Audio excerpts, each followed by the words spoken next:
என்பது வெறும் இலைகள் தழைகள் என்பதல்ல. அவற்றின் பயன்பாடுகளை அறிந்து கொண்டு முறையாக பயன்படுத்தினால் பல ஆண்டுகள் நோய் இல்லாமல் வாழலாம் என்கிறார் டாக்டர் கௌதமன் அவர்கள். நிகழ்ச்சியில் அடுத்த பகுதியாக வரவிருப்பது பல்லாண்டு வாழ்ந்திட.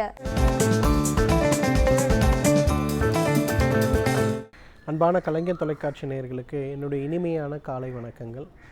இன்றைக்கி நம்ம பார்க்கக்கூடிய தாவரத்துடைய பெயர் மணலிக்கீரை அப்படின்னு சொல்லக்கூடிய மணல் பாங்கான பகுதிகளில் வளர்ந்தக்கூடிய ஈட்டி வடிவமான இலைகளை கொண்டிருக்கக்கூடிய ஒரு வகையான கொடி வகை தாவரம் சொல்லலாம். இந்த மணலிக்கீரை இருக்கக்கூடிய அந்த வேரை நம்ம தோண்டி பார்த்தோன்னா பார்ப்பதற்கு உருளைக்கிழங்கு மாதிரியே கிழங்குகள் இருக்கக்கூடியதை நம்ம பார்க்கலாம்.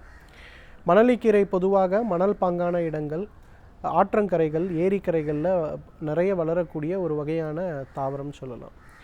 மணலிக்கீரையை பொறுத்தவரையிலும் பார்த்திங்கன்னா அந்த கிழங்கு முட்டு வலிகளுக்கு இயற்கை கொடுத்திருக்கின்ற மிகச்சிறந்த ஒரு அருமருந்துன்னு சொல்லலாம். ஏன்னா முட்டு வலிகள் ஏற்படும் போது இந்த மணலிக்கீரையுடைய கிழங்குகளை எடுத்து அதை சிறு சிறு துகள்களாக நறுக்கிட்டு அதை சிறிதளவு வாணலியில் எண்ணெய் இட்டு வதக்கி ஒரு மூட்டை மாதிரி கட்டிட்டு வலி இருக்கக்கூடிய இடங்களில் ஒத்தரம் கொடுப்பதை நம்ம இன்றைக்கும் பார்க்கலாம். நிறைய இடங்களில் பார்த்திங்கன்னா இன்றைக்கும் கேரளாவில் இருக்கக்கூடிய பஞ்சகர்ம சிகிச்சைகள் கொடுக்கக்கூடிய இடங்களில், கர்நாடகாவில் அதே மாதிரி நிறைய மாவட்டங்களில், ஈவன் சத்தீஸ்கர்லாம் பார்த்திங்கன்னா இந்த மணலிக்கீரையிலிருந்து எடுக்கக்கூடிய அந்த கிழங்கை வைத்து ஒத்தடம் கொடுக்கக்கூடிய சிகிச்சை நிறைய இடங்களில், நிறைய வீடுகளில் ரொம்ப சாதாரணமாக பின்பற்றுகின்ற ஒரு சிகிச்சை முறையாக இருக்கிறத நம்ம பார்க்கலாம். மணலிக்கீரையுடைய இலைகளுக்கு இருக்கின்ற ரொம்ப முக்கியமான ஒரு மருத்துவ குணம் என்னென்னா, அவை உடலில் இருக்கக்கூடிய தேவையற்ற கொழுப்புகளை நீக்குவதற்கு ஒரு நல்ல மருந்துன்னு சொல்லலாம். இன்றைக்கு நம்ம நிறைய பேருக்கு பார்த்திங்கன்னா இரத்த பரிசோதனை செய்து கொள்ளும்போது உடலில் தேவையற்ற கொழுப்புகளுடைய அளவு அதிகமாக இருக்கிறது. டோட்டல் கொலஸ்ட்ரால் சொல்கிறது ஒன்று, HDL சொல்கிறது ஒன்று, LDL சொல்லக்கூடியது, அதோட விகிதங்களில் இருக்கக்கூடிய மாற்றங்கள் தான் இன்றைக்கு நமக்கு இதய சம்பந்தப்பட்ட கோளாறுகளையோ அல்லது மூளையில் ஏற்படுகின்ற இரத்த கசிவு சம்பந்தப்பட்ட கோளாறுகளையோ உண்டாக்குகிறது அப்படிங்கிறத நம்ம பார்க்குறோம். அந்த வகையில் இந்த மணலிக்கீரையிலிருந்து எடுக்கக்கூடிய இலை கஷாயத்திற்கு இந்த உடலில் இருக்கக்கூடிய தேவையற்ற கொழுப்புகளை கரைக்கின்ற ஒரு சக்தி இருக்கிறத நம்ம பார்க்கலாம். அந்தளவுக்கு ரொம்ப அருமையான ஒரு மருந்து.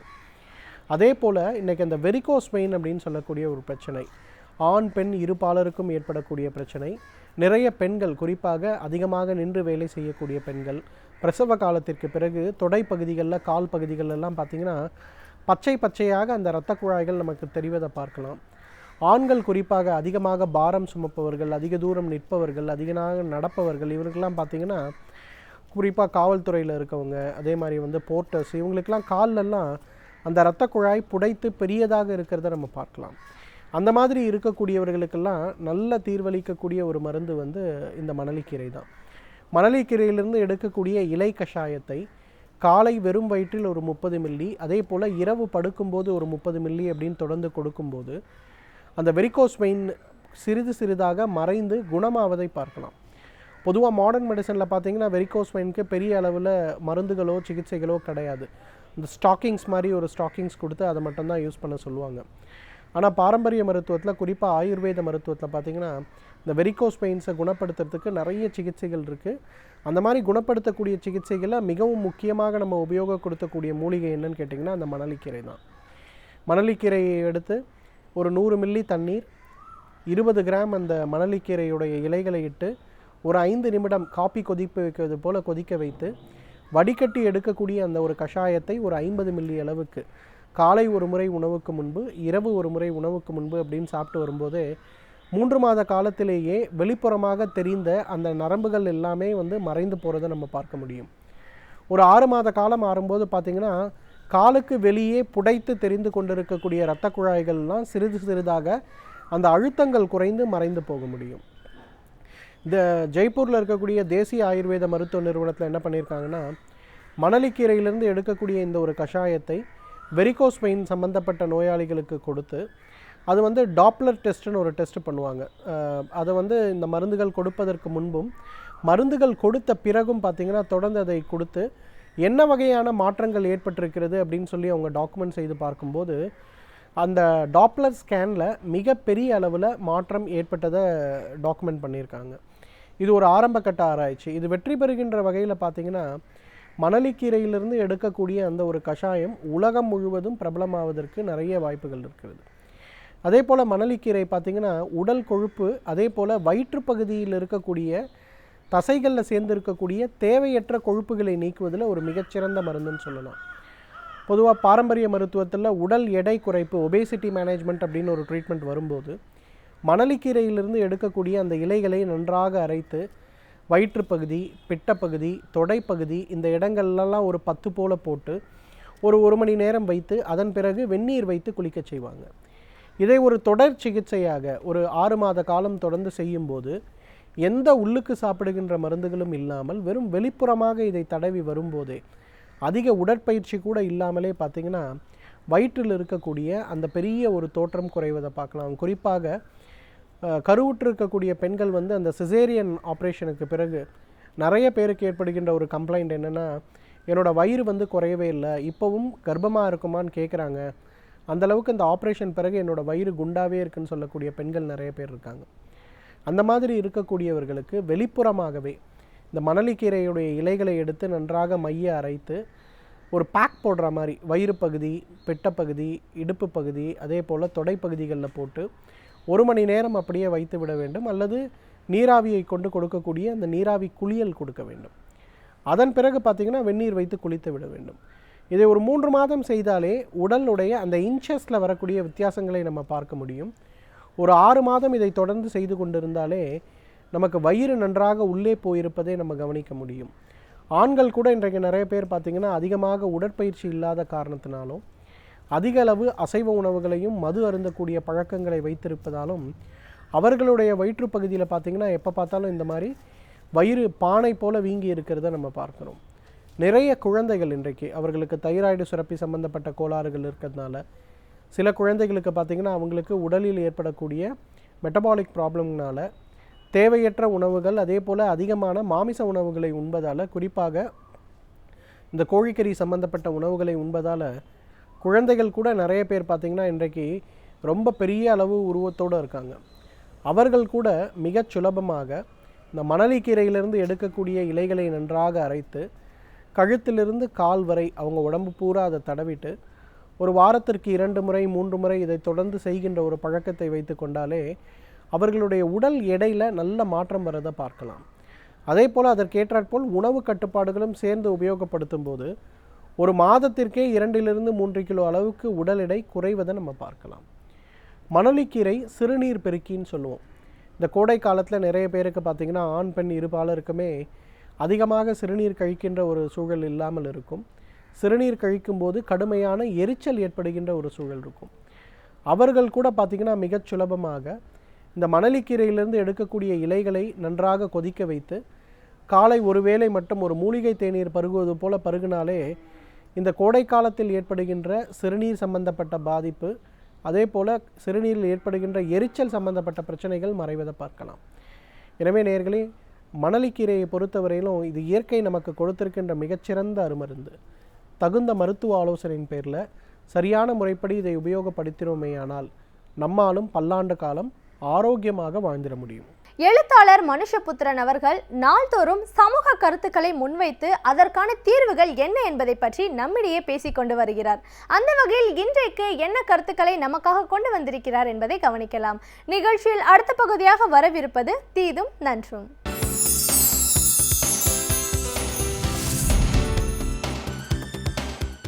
வணக்கம் நண்பர்களே, இன்னும் ஒரு இனிய காலை பொழுதில் தீதும் நன்றும் நிகழ்ச்சியில் உங்களை சந்திப்பதில் மிக்க மகிழ்ச்சி அடைகிறேன்.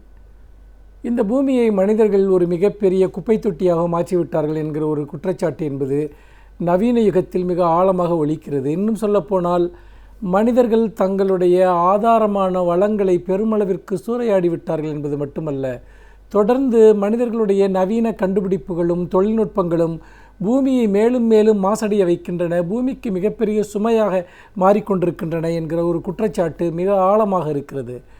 இதற்கு என்ன காரணம்? எத்தனை வகைகளில் இந்த பூமி என்பது மேலும் மேலும் பழுதடைய செய்யப்படுகிறது, அல்லது மனிதர்கள் உருவாக்கக்கூடிய குப்பைகள், மனிதர்கள் உருவாக்கக்கூடிய கழிவுகள் என்பது இந்த பூமியினுடைய ஆதாரமான வளங்களை எவ்வளவு சீர்குலைக்கின்றன, அவை மனிதர்களுக்கே தீங்கிழைக்கக்கூடியதாக எப்படி மாறுகின்றன என்பதை பற்றி பல்வேறு துறை சார்ந்து நீண்ட காலமாக பல கவலைகள் தெரிவிக்கப்படுகின்றன. அதில் ஒன்று இந்த மின்னணு குப்பைகள் என்பதாகும். அதாவது எலக்ட்ரானிக் வேஸ்டேஜ் என்று சொல்லக்கூடிய இந்த மின்னணு குப்பைகள் என்பது இன்றைக்கு ஒரு மிகப்பெரிய அளவிற்கு ஒரு சவாலாக மனிதகுலத்தில் மாறியிருக்கிறது. அதாவது நீங்கள் பயன்படுத்தக்கூடிய செல்ஃபோன்கள், தொலைக்காட்சி பெட்டிகள், வேறு பல மின்சாதன பொருள்கள், இவையெல்லாம் குறிப்பிட்ட ஒரு காலகட்டத்திற்கு பிறகு அவை பழுதடைந்து விட்டால் அவற்றை நீங்கள் பழைய இரும்பு கடையில் போட்டு விடுகிறீர்கள், அல்லது குப்பையில் தூக்கி எறிந்து விடுகிறீர்கள். இது போன்ற ஒரு நடைமுறையின் காரணமாக இந்த எலக்ட்ரானிக் குப்பைகள் என்பது மிக வேகமாக அதிகரித்து வருகிறது என்கிற ஒரு புள்ளி விவரம் சொல்கிறது. இந்த எலக்ட்ரானிக் குப்பைகள் என்பது நிலத்தடியினுடைய மண்ணினுடைய தன்மையை மாசடைய வைப்பதோடு தண்ணீரினுடைய தன்மையை மாசடைய வைப்பதோடு அதிலிருந்து வெளிப்படக்கூடிய கதிரியக்கங்கள் என்பது மனிதர்களுக்கு புற்றுநோயை ஏற்படுத்தக்கூடியவை என்கிற ஒரு அறிவியல் பூர்வமான கண்டுபிடிப்புகளும் நம்மை ஆழமாக எச்சரிக்கின்றன. இன்றைக்கு நீங்கள் பார்த்தீர்கள் என்றால் ஆண்டிற்கு 30% அளவிற்கு இந்த மின்னணு குப்பைகள் அதிகரித்து வருகின்றன என்று அந்த புள்ளி விவரம் கூறுகிறது. அது எப்படி என்று பார்த்தால், இப்போது இந்தியாவில் தேங்கி கிடக்கக்கூடிய, அதாவது மண்ணோடு மண்ணாக குப்பை தொட்டிகளில் கலந்து கிடக்கக்கூடிய, தெருவில் கிடக்கக்கூடிய, இயற்கையோடு கலந்து கிடக்கக்கூடிய இந்த மின்னணு குப்பைகளினுடைய அளவு எவ்வளவு தெரியுமா? கிட்டத்தட்ட 18 லட்சம் மெட்ரிக் டன் ஆகும். இது 2020 52 லட்சம் மெட்ரிக் டன்னாக அதிகரிக்கும். அதாவது 30% அதிகரிக்கும் என்பது அதிர்ச்சியூட்டக்கூடிய ஒன்றாக இருக்கிறது. உலகம் முழுக்க இருக்கக்கூடிய நிலையும் அதுதான். நீங்கள் உலக அளவில் பார்த்து கொண்டால் கூட இப்போது 93.5 மெட்ரிக் டன் குப்பைகள் இருக்கின்றன. அது 130 டன்னாக நீங்கள் இன்னும் ஒரு சில வருடங்களில் அதிகரிக்கும், அதாவது 2020ஆம் ஆண்டு அதிகரிக்கும் என்று அந்த புள்ளி விவரம் கூறுகிறது. ஆனால் இதில் பெரும்பகுதி, இந்த இதில் ஒரு சிறு பகுதி மட்டும்தான் மறுசுழற்சிக்கு ஆளாக்கப்படுகிறது. அதாவது அவை மீண்டும் பயன்படுத்தத்தக்க வகையில் பயன்படுத்தப்படுகிறதே ஒழிய பெரும்பகுதியான இந்த மின்னணு குப்பைகள் என்பது அவை மண்ணோடு மண்ணாக கலக்க விடப்படுகின்றன என்கிற அதிர்ச்சியூட்டும் தகவலும் சொல்லப்படுகிறது. அதில் முக்கியமாக எதெல்லாம் அதிகமாக இந்த மின்னணு குப்பைகளாக மாறுகின்றன என்று பார்த்தால், கம்ப்யூட்டர்கள், செல்ஃபோன் கருவிகள், இவைதான் மிக அதிகமாக இந்த மின்னணு குப்பைகளாக மாறுகின்றன. அதே போல மின்சாதன பொருள்கள்.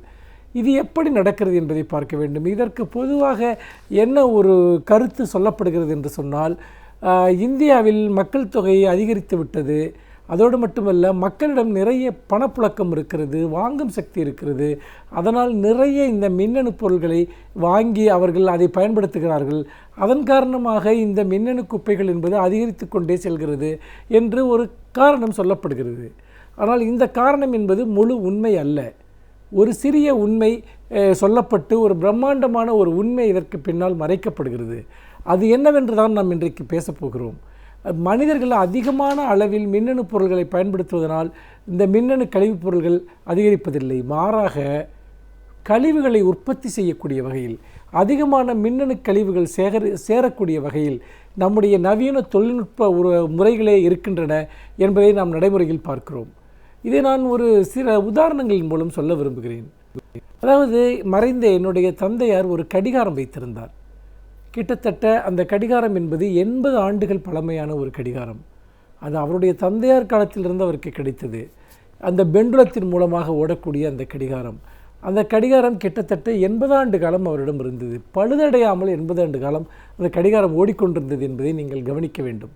அதே போல் அவரிடம் ஒரு பழைய ஒரு வால்வ் ரேடியோ ஒன்று இருந்தது. அந்த ரேடியோவில் தான் நாங்கள் சிறு வயதில் பாட்டுகள் கேட்போம். அந்த ரேடியோ அவரிடம் கிட்டத்தட்ட 45 வருடங்கள் ஆகிவிட்டது என்று எங்களுக்கு சொல்லியிருக்கிறார். 45 வருடங்களில் அந்த ரேடியோ ஒரு முறை கூட பழுதடைந்ததில்லை. எங்களுக்கு நினைவு தெரிந்தே நாங்கள் கிட்டத்தட்ட 20 ஆண்டு காலம் சிறு வயதில் அதை பயன்படுத்தி இருக்கிறோம். ஒரு நாள் கூட அந்த ரேடியோ பழுதடைந்தது கிடையாது. தொழில்நுட்பம் வளர்ச்சியடையாத காலத்தில் உருவாக்கப்பட்ட பொருள்கள் இவை. அவை கிட்டத்தட்ட 1/4 நூற்றாண்டு காலம், அரை நூற்றாண்டு காலம் எல்லாம் ஓடிக்கொண்டிருப்பதை நாம் பார்க்கிறோம். அந்த காலத்தில் உருவாக்கப்பட்ட பல பல்புகளை நான் பார்த்திருக்கிறேன். அவை நீண்ட காலமாக வீடுகளில் எரிந்து கொண்டிருக்கக்கூடிய ஒரு காட்சியை நான் கண்டிருக்கிறேன். ஆனால் இன்றைக்கு நீங்கள் பார்ப்பது என்ன? நிறைய மின்னணு பொருள்கள் சந்தைக்கு வந்துவிட்டன என்பது உண்மை. புது புது பொருள்கள், எலக்ட்ரானிக் பொருள்கள் வந்துவிட்டன என்பது உண்மை. ஆனால் அந்த பொருள்கள் எல்லாம் ஏன் சீக்கிரம் பழுதடைகின்றன என்பதை பற்றி நீங்கள் யோசிக்க வேண்டும். ஏன் நம்முடைய கடிகாரங்கள் சீக்கிரம் கெட்டுப்போகின்றன, ரேடியோக்கள் சீக்கிரம் கெட்டுப்போகின்றன, கம்ப்யூட்டர்கள் ஏன் கெட்டுப்போக வேண்டும், அல்லது வேறு பல பொருள்கள், செல்ஃபோன்கள் இதெல்லாம் ஏன் வேகமாக பழுதடைந்து விடுகின்றன என்பதற்கு 2 காரணங்கள் இருக்கின்றன. ஒன்று, இப்பொழுது உருவாக்கப்படுகிற மின்னணு சாதன பொருள்கள் எல்லாமே ஒரு குறிப்பிட்ட காலத்திற்குள் அவை ரிப்பேர் ஆகிவிட வேண்டும், கோளாறாகிவிட வேண்டும், செயலிழந்து விட வேண்டும் என்கிற அடிப்படையில் தான் அவை உருவாக்கப்படுகின்றன. அதாவது 1 வருடம் வாரண்டி கொடுப்பார்கள் ஒரு பொருளுக்கு, 2வது வருடத்தில் இந்த பொருள்கள் பழுதடைந்துவிடும். இன்னொரு விஷயம் நீங்கள் பார்த்தீர்கள் என்றால், பல பொருள்கள் ஒரு சந்தைக்கு புதிதாக ஒரு கம்ப்யூட்டர் வருகிறது என்று வைத்துக்கொள்ளுங்கள், அல்லது ஒரு பிரிண்டர் வருகிறது, ஒரு கேமரா வருகிறது என்று வைத்துக்கொள்ளுங்கள். அது பழுதடைந்து விட்டால் அதற்கான உபரி பொருள்கள் என்பது, அதாவது அதற்கான மாற்று பொருள்கள் என்பது, அதற்கு பழுதடைந்த பொருள்களுக்கான மாற்று பொருள்கள் என்பது சந்தையில் இல்லாமலே ஆகிவிடும். அவர்கள் அறிமுகப்படுத்துகிற அந்த மாடல் என்பதே 3 வருடத்திற்குள் சந்தையிலிருந்து மறைந்துவிடும். இது கார்களில் கூட இதை நீங்கள் ஒப்பிட்டு பார்க்கலாம். இதன் காரணமாக நீங்கள் ஒரு பொருள் பழுதடைந்தால் கூட அது ரிப்பேர் செய்ய முடியாத அளவிற்கு, பழுது நீக்க முடியாத அளவிற்கு சந்தையிலிருந்து அதற்கான பொருட்கள் கிடைக்காமல் அகற்றப்படுகிறது. இதனுடைய நோக்கம் என்னவென்று நீங்கள் பார்த்தால், நீங்கள் பழையதை தூக்கி எறிந்துவிட்டு புதிதாக ஒன்றை வாங்க வேண்டும் என்கிற நிர்பந்தம் உங்களுக்கு அளிக்கப்படுகிறது. இந்த நிர்பந்தத்தின் காரணமாக பழைய பொருட்கள், செல்ஃபோன்கள், டிவிக்கள், கம்ப்யூட்டர்கள் என்று ஏராளமாக 2-3 வருடங்களில் பழுதடையக்கூடிய பொருள்கள் தொடர்ந்து குப்பைகளில் வீசப்படுவதனால் அது மிகப்பெரிய அளவிற்கு மின்னணு கழிவுகள் இங்கு உற்பத்தி செய்யப்படுகின்றன. இதற்கு என்ன காரணம் என்றால் சந்தை பொருளாதாரம். அதாவது பொருள்கள் சீக்கிரமாக பழுதடைந்து குப்பையில் போனால்தான் புதிய பொருள்களை வாங்குவார்கள். சந்தையில் பொருள்களை விற்றுக்கொண்டே இருக்க வேண்டும். அதற்கு ஒரு சேச்சுவேஷன் பாயிண்ட், அதாவது மக்களுக்கு இவ்வளவுதான் தேவை என்று அவர்கள் வாங்குவதை நிறுத்திவிட்டால் இந்த நிறுவனங்கள் தங்களுடைய உற்பத்தியை நிறுத்த வேண்டியிருக்கும். இன்னொன்று, பல நாடுகளில் வெளிநாட்டு நிறுவனங்கள் இங்கு வந்து இந்தியா போன்ற நாடுகளை ஒரு சந்தையாக பயன்படுத்துகிற போது அவர்கள் வெறுமனை பொருள்களை விற்பது மட்டுமல்ல, நம்மை ஒரு மிகப்பெரிய ஒரு குப்பை கிடங்காக மாற்றிக்கொண்டிருக்கிறார்கள் என்பதுதான் உண்மை. ஆகவே நாம் இங்கு குப்பைகள் பெருகுவதற்கு, மின்னணு சாதனங்களுடைய குப்பைகள் பெருகுவதற்கு காரணம் மக்களிடம் பணப்புழக்கம் இருப்பதால் அல்ல, பொருள்கள் அதற்கேற்ற தரமற்ற வகையில் தயாரிக்கப்படுவதுதான். அதுதான் இந்த சந்தை பொருளாதாரத்தினுடைய மோசமான விளைவு என்பதை நாம் மறந்துவிடக்கூடாது என்று சொல்லி மீண்டும் இன்னும் ஒரு புதிய சிந்தனையோடு உங்களை சந்திக்கிறேன். நன்றி, வணக்கம். ஒவ்வொரு நாளும் இப்பகுதியில் வரும் சிறப்பு விருந்தினர்கள் அவர்களின் அனுபவங்களை நம்மோடு பகிர்ந்து கொள்ளும் பொழுது அவை நமக்கு பயனுள்ளதாக அமைகிறது. அந்த வகையில் இன்றைக்கு நாம் சந்திக்கவிருக்கும் விருந்தினர் என்ன துறையிலிருந்து வந்து என்ன பயனுள்ள தகவல்களை நம்மிடையே பகிர்ந்து கொள்ள இருக்கிறார் என்பதை கவனிக்கலாம். நிகழ்ச்சியில் அடுத்த பகுதியாக வரவிருப்பது சிறப்பு விருந்தினர்.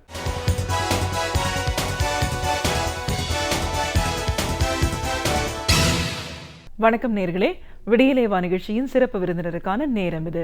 இன்றைய சிறப்பு விருந்தினர் சமூக ஆர்வலர் டாக்டர் ரிச்சர்ட் டேனியல். ஒரு சமூக ஆர்வலரா சமூகத்தில் பல பிரச்சனைகள் இருந்தாலும் அதில் ரொம்ப முக்கியமாக சொல்லப்படுறது போதை பழக்க வழக்கம்.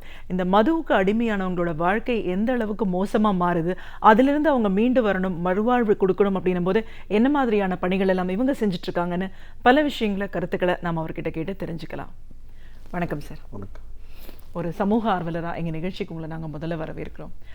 சமூக ஆர்வலர் அப்படின்னு சொல்லும்போது இந்த சமூகத்தில் பலவிதமான பிரச்சனைகளோட மக்கள் இருக்கிறத பார்க்குறோம், பலவிதமான தேவைகள் இருக்குது, அதுக்காக உதவிக்கிறம் நீற்ற நிறைய ஆர்வலர்கள் இருக்கிறத நம்ம பார்க்குறோம்.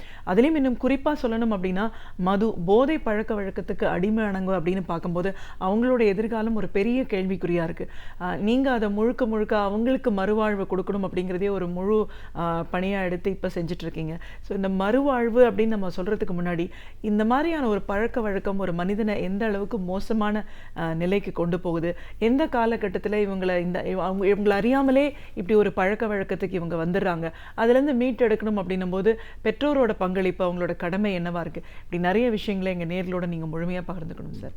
முதல்ல இந்த போதை பழக்க வழக்கம் அப்படின்னும் போது எந்த மாதிரியான ஒரு போதை பழக்க வழக்கங்களுக்கெல்லாம் இன்னைக்கு இருக்கிற சூழலில் மக்கள் போய் தங்களை அறியாமல் மாட்டிக்கிறாங்க? அதாவது இன்றைக்குள்ள காலகட்டத்தில் பார்த்தீங்கன்னா போதை பழக்கத்துலேயும் நிறைய விதங்கள் இருக்குதுங்க. அதாவது alcohol, for example alcohol, ganja, solution, brown sugar.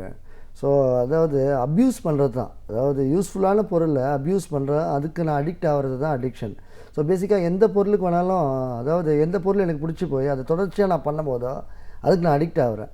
So இந்த மாதிரி ஆல்கஹாலு, கஞ்சா, இந்த சொல்யூஷன் அதெல்லாம் அந்த மாதிரி யூஸ் பண்ணுறது எல்லாமே வந்து உடலுக்கு பாதிப்பான பொருட்கள். உடலுக்கு பாதிப்பான பொருட்கள் என்ன, அதாவது என்னோடய சிந்தனைகளை வந்து அது கண்ட்ரோல் கொண்டு வந்துடுது. கண்ட்ரோலுக்கு கொண்டு வந்து என்னை தவறான செயல்களில் ஈடுபட வைக்குது. ஸோ அதுதான் அடிக்ஷன். ஸோ இந்த மாதிரி போதை பழக்கங்கள், அதாவது போதை வஸ்துக்கள் வந்து நிறைய இருக்குது, காமனாக நிறையா இருக்குது. ஸோ இன்றைக்கி வந்து பேஸ்ன்னு பார்த்தீங்கன்னா ஆல்கஹால் தான். ஸோ ஆல்கஹாலுக்கு அடிமையானவங்க தான் நிறைய பேர், பர்சன்டேஜ் ஜாஸ்தியாக இருக்கிறாங்க. ஸோ நிறைய பேர் வந்து ஒரு ஃபேன்சிக்காக ஸ்டார்ட் பண்ணுறாங்க. ஸோ ஃபேன்சிக்காக ஒரு ஸ்டார்ட் பண்ணி அதுக்கு ஒரு காலகட்டத்துக்கு போகும்போது அதுக்கு அடிக்ட் ஆகிடுறாங்க. ஸோ நிறைய விஷயங்கள் இருக்குது. இந்த போதை பழக்கத்தில் வந்து பார்த்திங்கன்னா நிறைய டேப்லெட்ஸ் யூஸ் பண்ணுறாங்க. அப்யூஸ் பண்ணுறது தான், தவறாக பயன்படுத்துறது. ஸோ ஒரு எக்ஸாம்பிள், ஒரு டேப்லெட்டை வந்து நம்ம டாக்டர் ப்ரிஸ்கிரைப் பண்ணுறாங்க, ஒரு டேப்லெட் தான் போடணும். ஒரு 4-5 டேப்லெட் போட்டால் அதுவே ஒரு போதை தான். ஸோ அது எல்லா விஷயத்தையும் நம்ம வந்து இது பண்ணலாம். ஸோ இந்த ஆக்சுவலாக இந்த ஆல்கஹால் தான் மெயினாக விஷயத்தை எடுத்து நம்ம பண்ணிகிட்ருக்கோம். இப்போ ஆல்கஹால் தான் சொல்லிட்டீங்க, மது தான் வந்து போதை பழக்க வழக்கத்துக்கு முக்கியமான காரணம். ஒரு காலகட்டத்திலலாம் பார்த்தீங்கன்னா ஒரு 20 வருஷம் முன்னாடிலாம் எடுத்துக்கிட்டால் ஒரு வயசானவங்க, அதாவது ஒரு 20-30 வயசு வேலைக்கு போகிறவங்க இருப்பாங்க, இல்லை வீட்டுக்கு தெரியாமல் இந்த பழக்கத்திற்கு போனவங்கன்னு பார்க்குறோம். ஆனால் இன்னைக்கு வெளிப்படையாக பள்ளி மாணவர்கள் முதல் கொண்டு இந்த போதை பழக்க வழக்கத்துக்கு அடிமையாகிறது பார்க்குறோம். இந்த மாதிரியான ஒரு பழக்கம் ஒரு மனிதனுக்கு எப்படி வருது, இதை நம்ம எப்படி கண்டுபிடிக்க முடியும்? உங்களுக்கு இப்படி ஒரு பழக்கம் ஏற்பட்டிருக்குன்னு, அதாவது நீங்கள் சொன்ன மாதிரி ஒரு 20 வருஷத்துக்கு முன்னாடினா அன்றைக்கி உள்ள காலகட்டத்துக்கு இந்த அடிமைத்தனம் இருந்தது, அது வெளியே தெரியாமல் இருந்தது. இன்றைக்கி நிறைய விழிப்புணர்வுகள் ஏற்பட்டு நிறைய விஷயங்கள், அதாவது அன்றைக்கி பார்த்திங்கன்னா ஒயின் ஷாப்ஸ் கம்மி, இன்றைக்கி ஒயின் ஷாப்போட இது ஜாஸ்தி. ஸோ அதனால் எல்லா இடத்துலையும் தெருக்கு இன்றைக்கி இருக்குது. ஸோ அதனால் ஈஸியாக போயிட்டு ஒரு வாங்குகிற பொருளாகிடுச்சு. அன்றைக்கெலாம் வந்து ஒரு ஒரு ரெஸ்ட்ரிக்ஷன் வச்சுட்டு இருந்தாங்க, பெரியவங்க இத்தனை வயசுக்கு மேலே தான் குடிக்கணும், இத்தனை வயசுக்கு மேலே தான் வந்து இது பண்ணணும் அப்படின்னு சொல்லிட்டு. இன்றைக்கி அப்படி கிடையாது. எல்லாருமே ஒரு ஃபேன்சிக்காக குடித்தா தான் ஒரு ஆம்பளைன்னு நினைக்கிறாங்க. இன்றைக்கி வந்து ஒரு ஒரு கெட் டுகெதர்னால் குடிக்கணும், ஒரு பார்ட்டினா குடிக்கணும், ஒரு வீடு வாங்கினா குடிக்கணும், ஒரு காதல் தோல்வினா குடிக்கணும். அந்த மாதிரி நிறைய விஷயங்கள் இன்றைக்கி வந்துடுச்சு. ஸோ வந்து குடிக்கிறவங்களே ஒரு 3 விதமாக பிரிக்கிறோம். இப்போ சோஷியல் ட்ரிங்கர்ஸ் இருக்கிறாங்க, அக்கேஷனல் ட்ரிங்கர்ஸ் இருக்கிறாங்க, ப்ராப்ளம் ட்ரிங்கர்ஸ் இருக்கிறாங்க.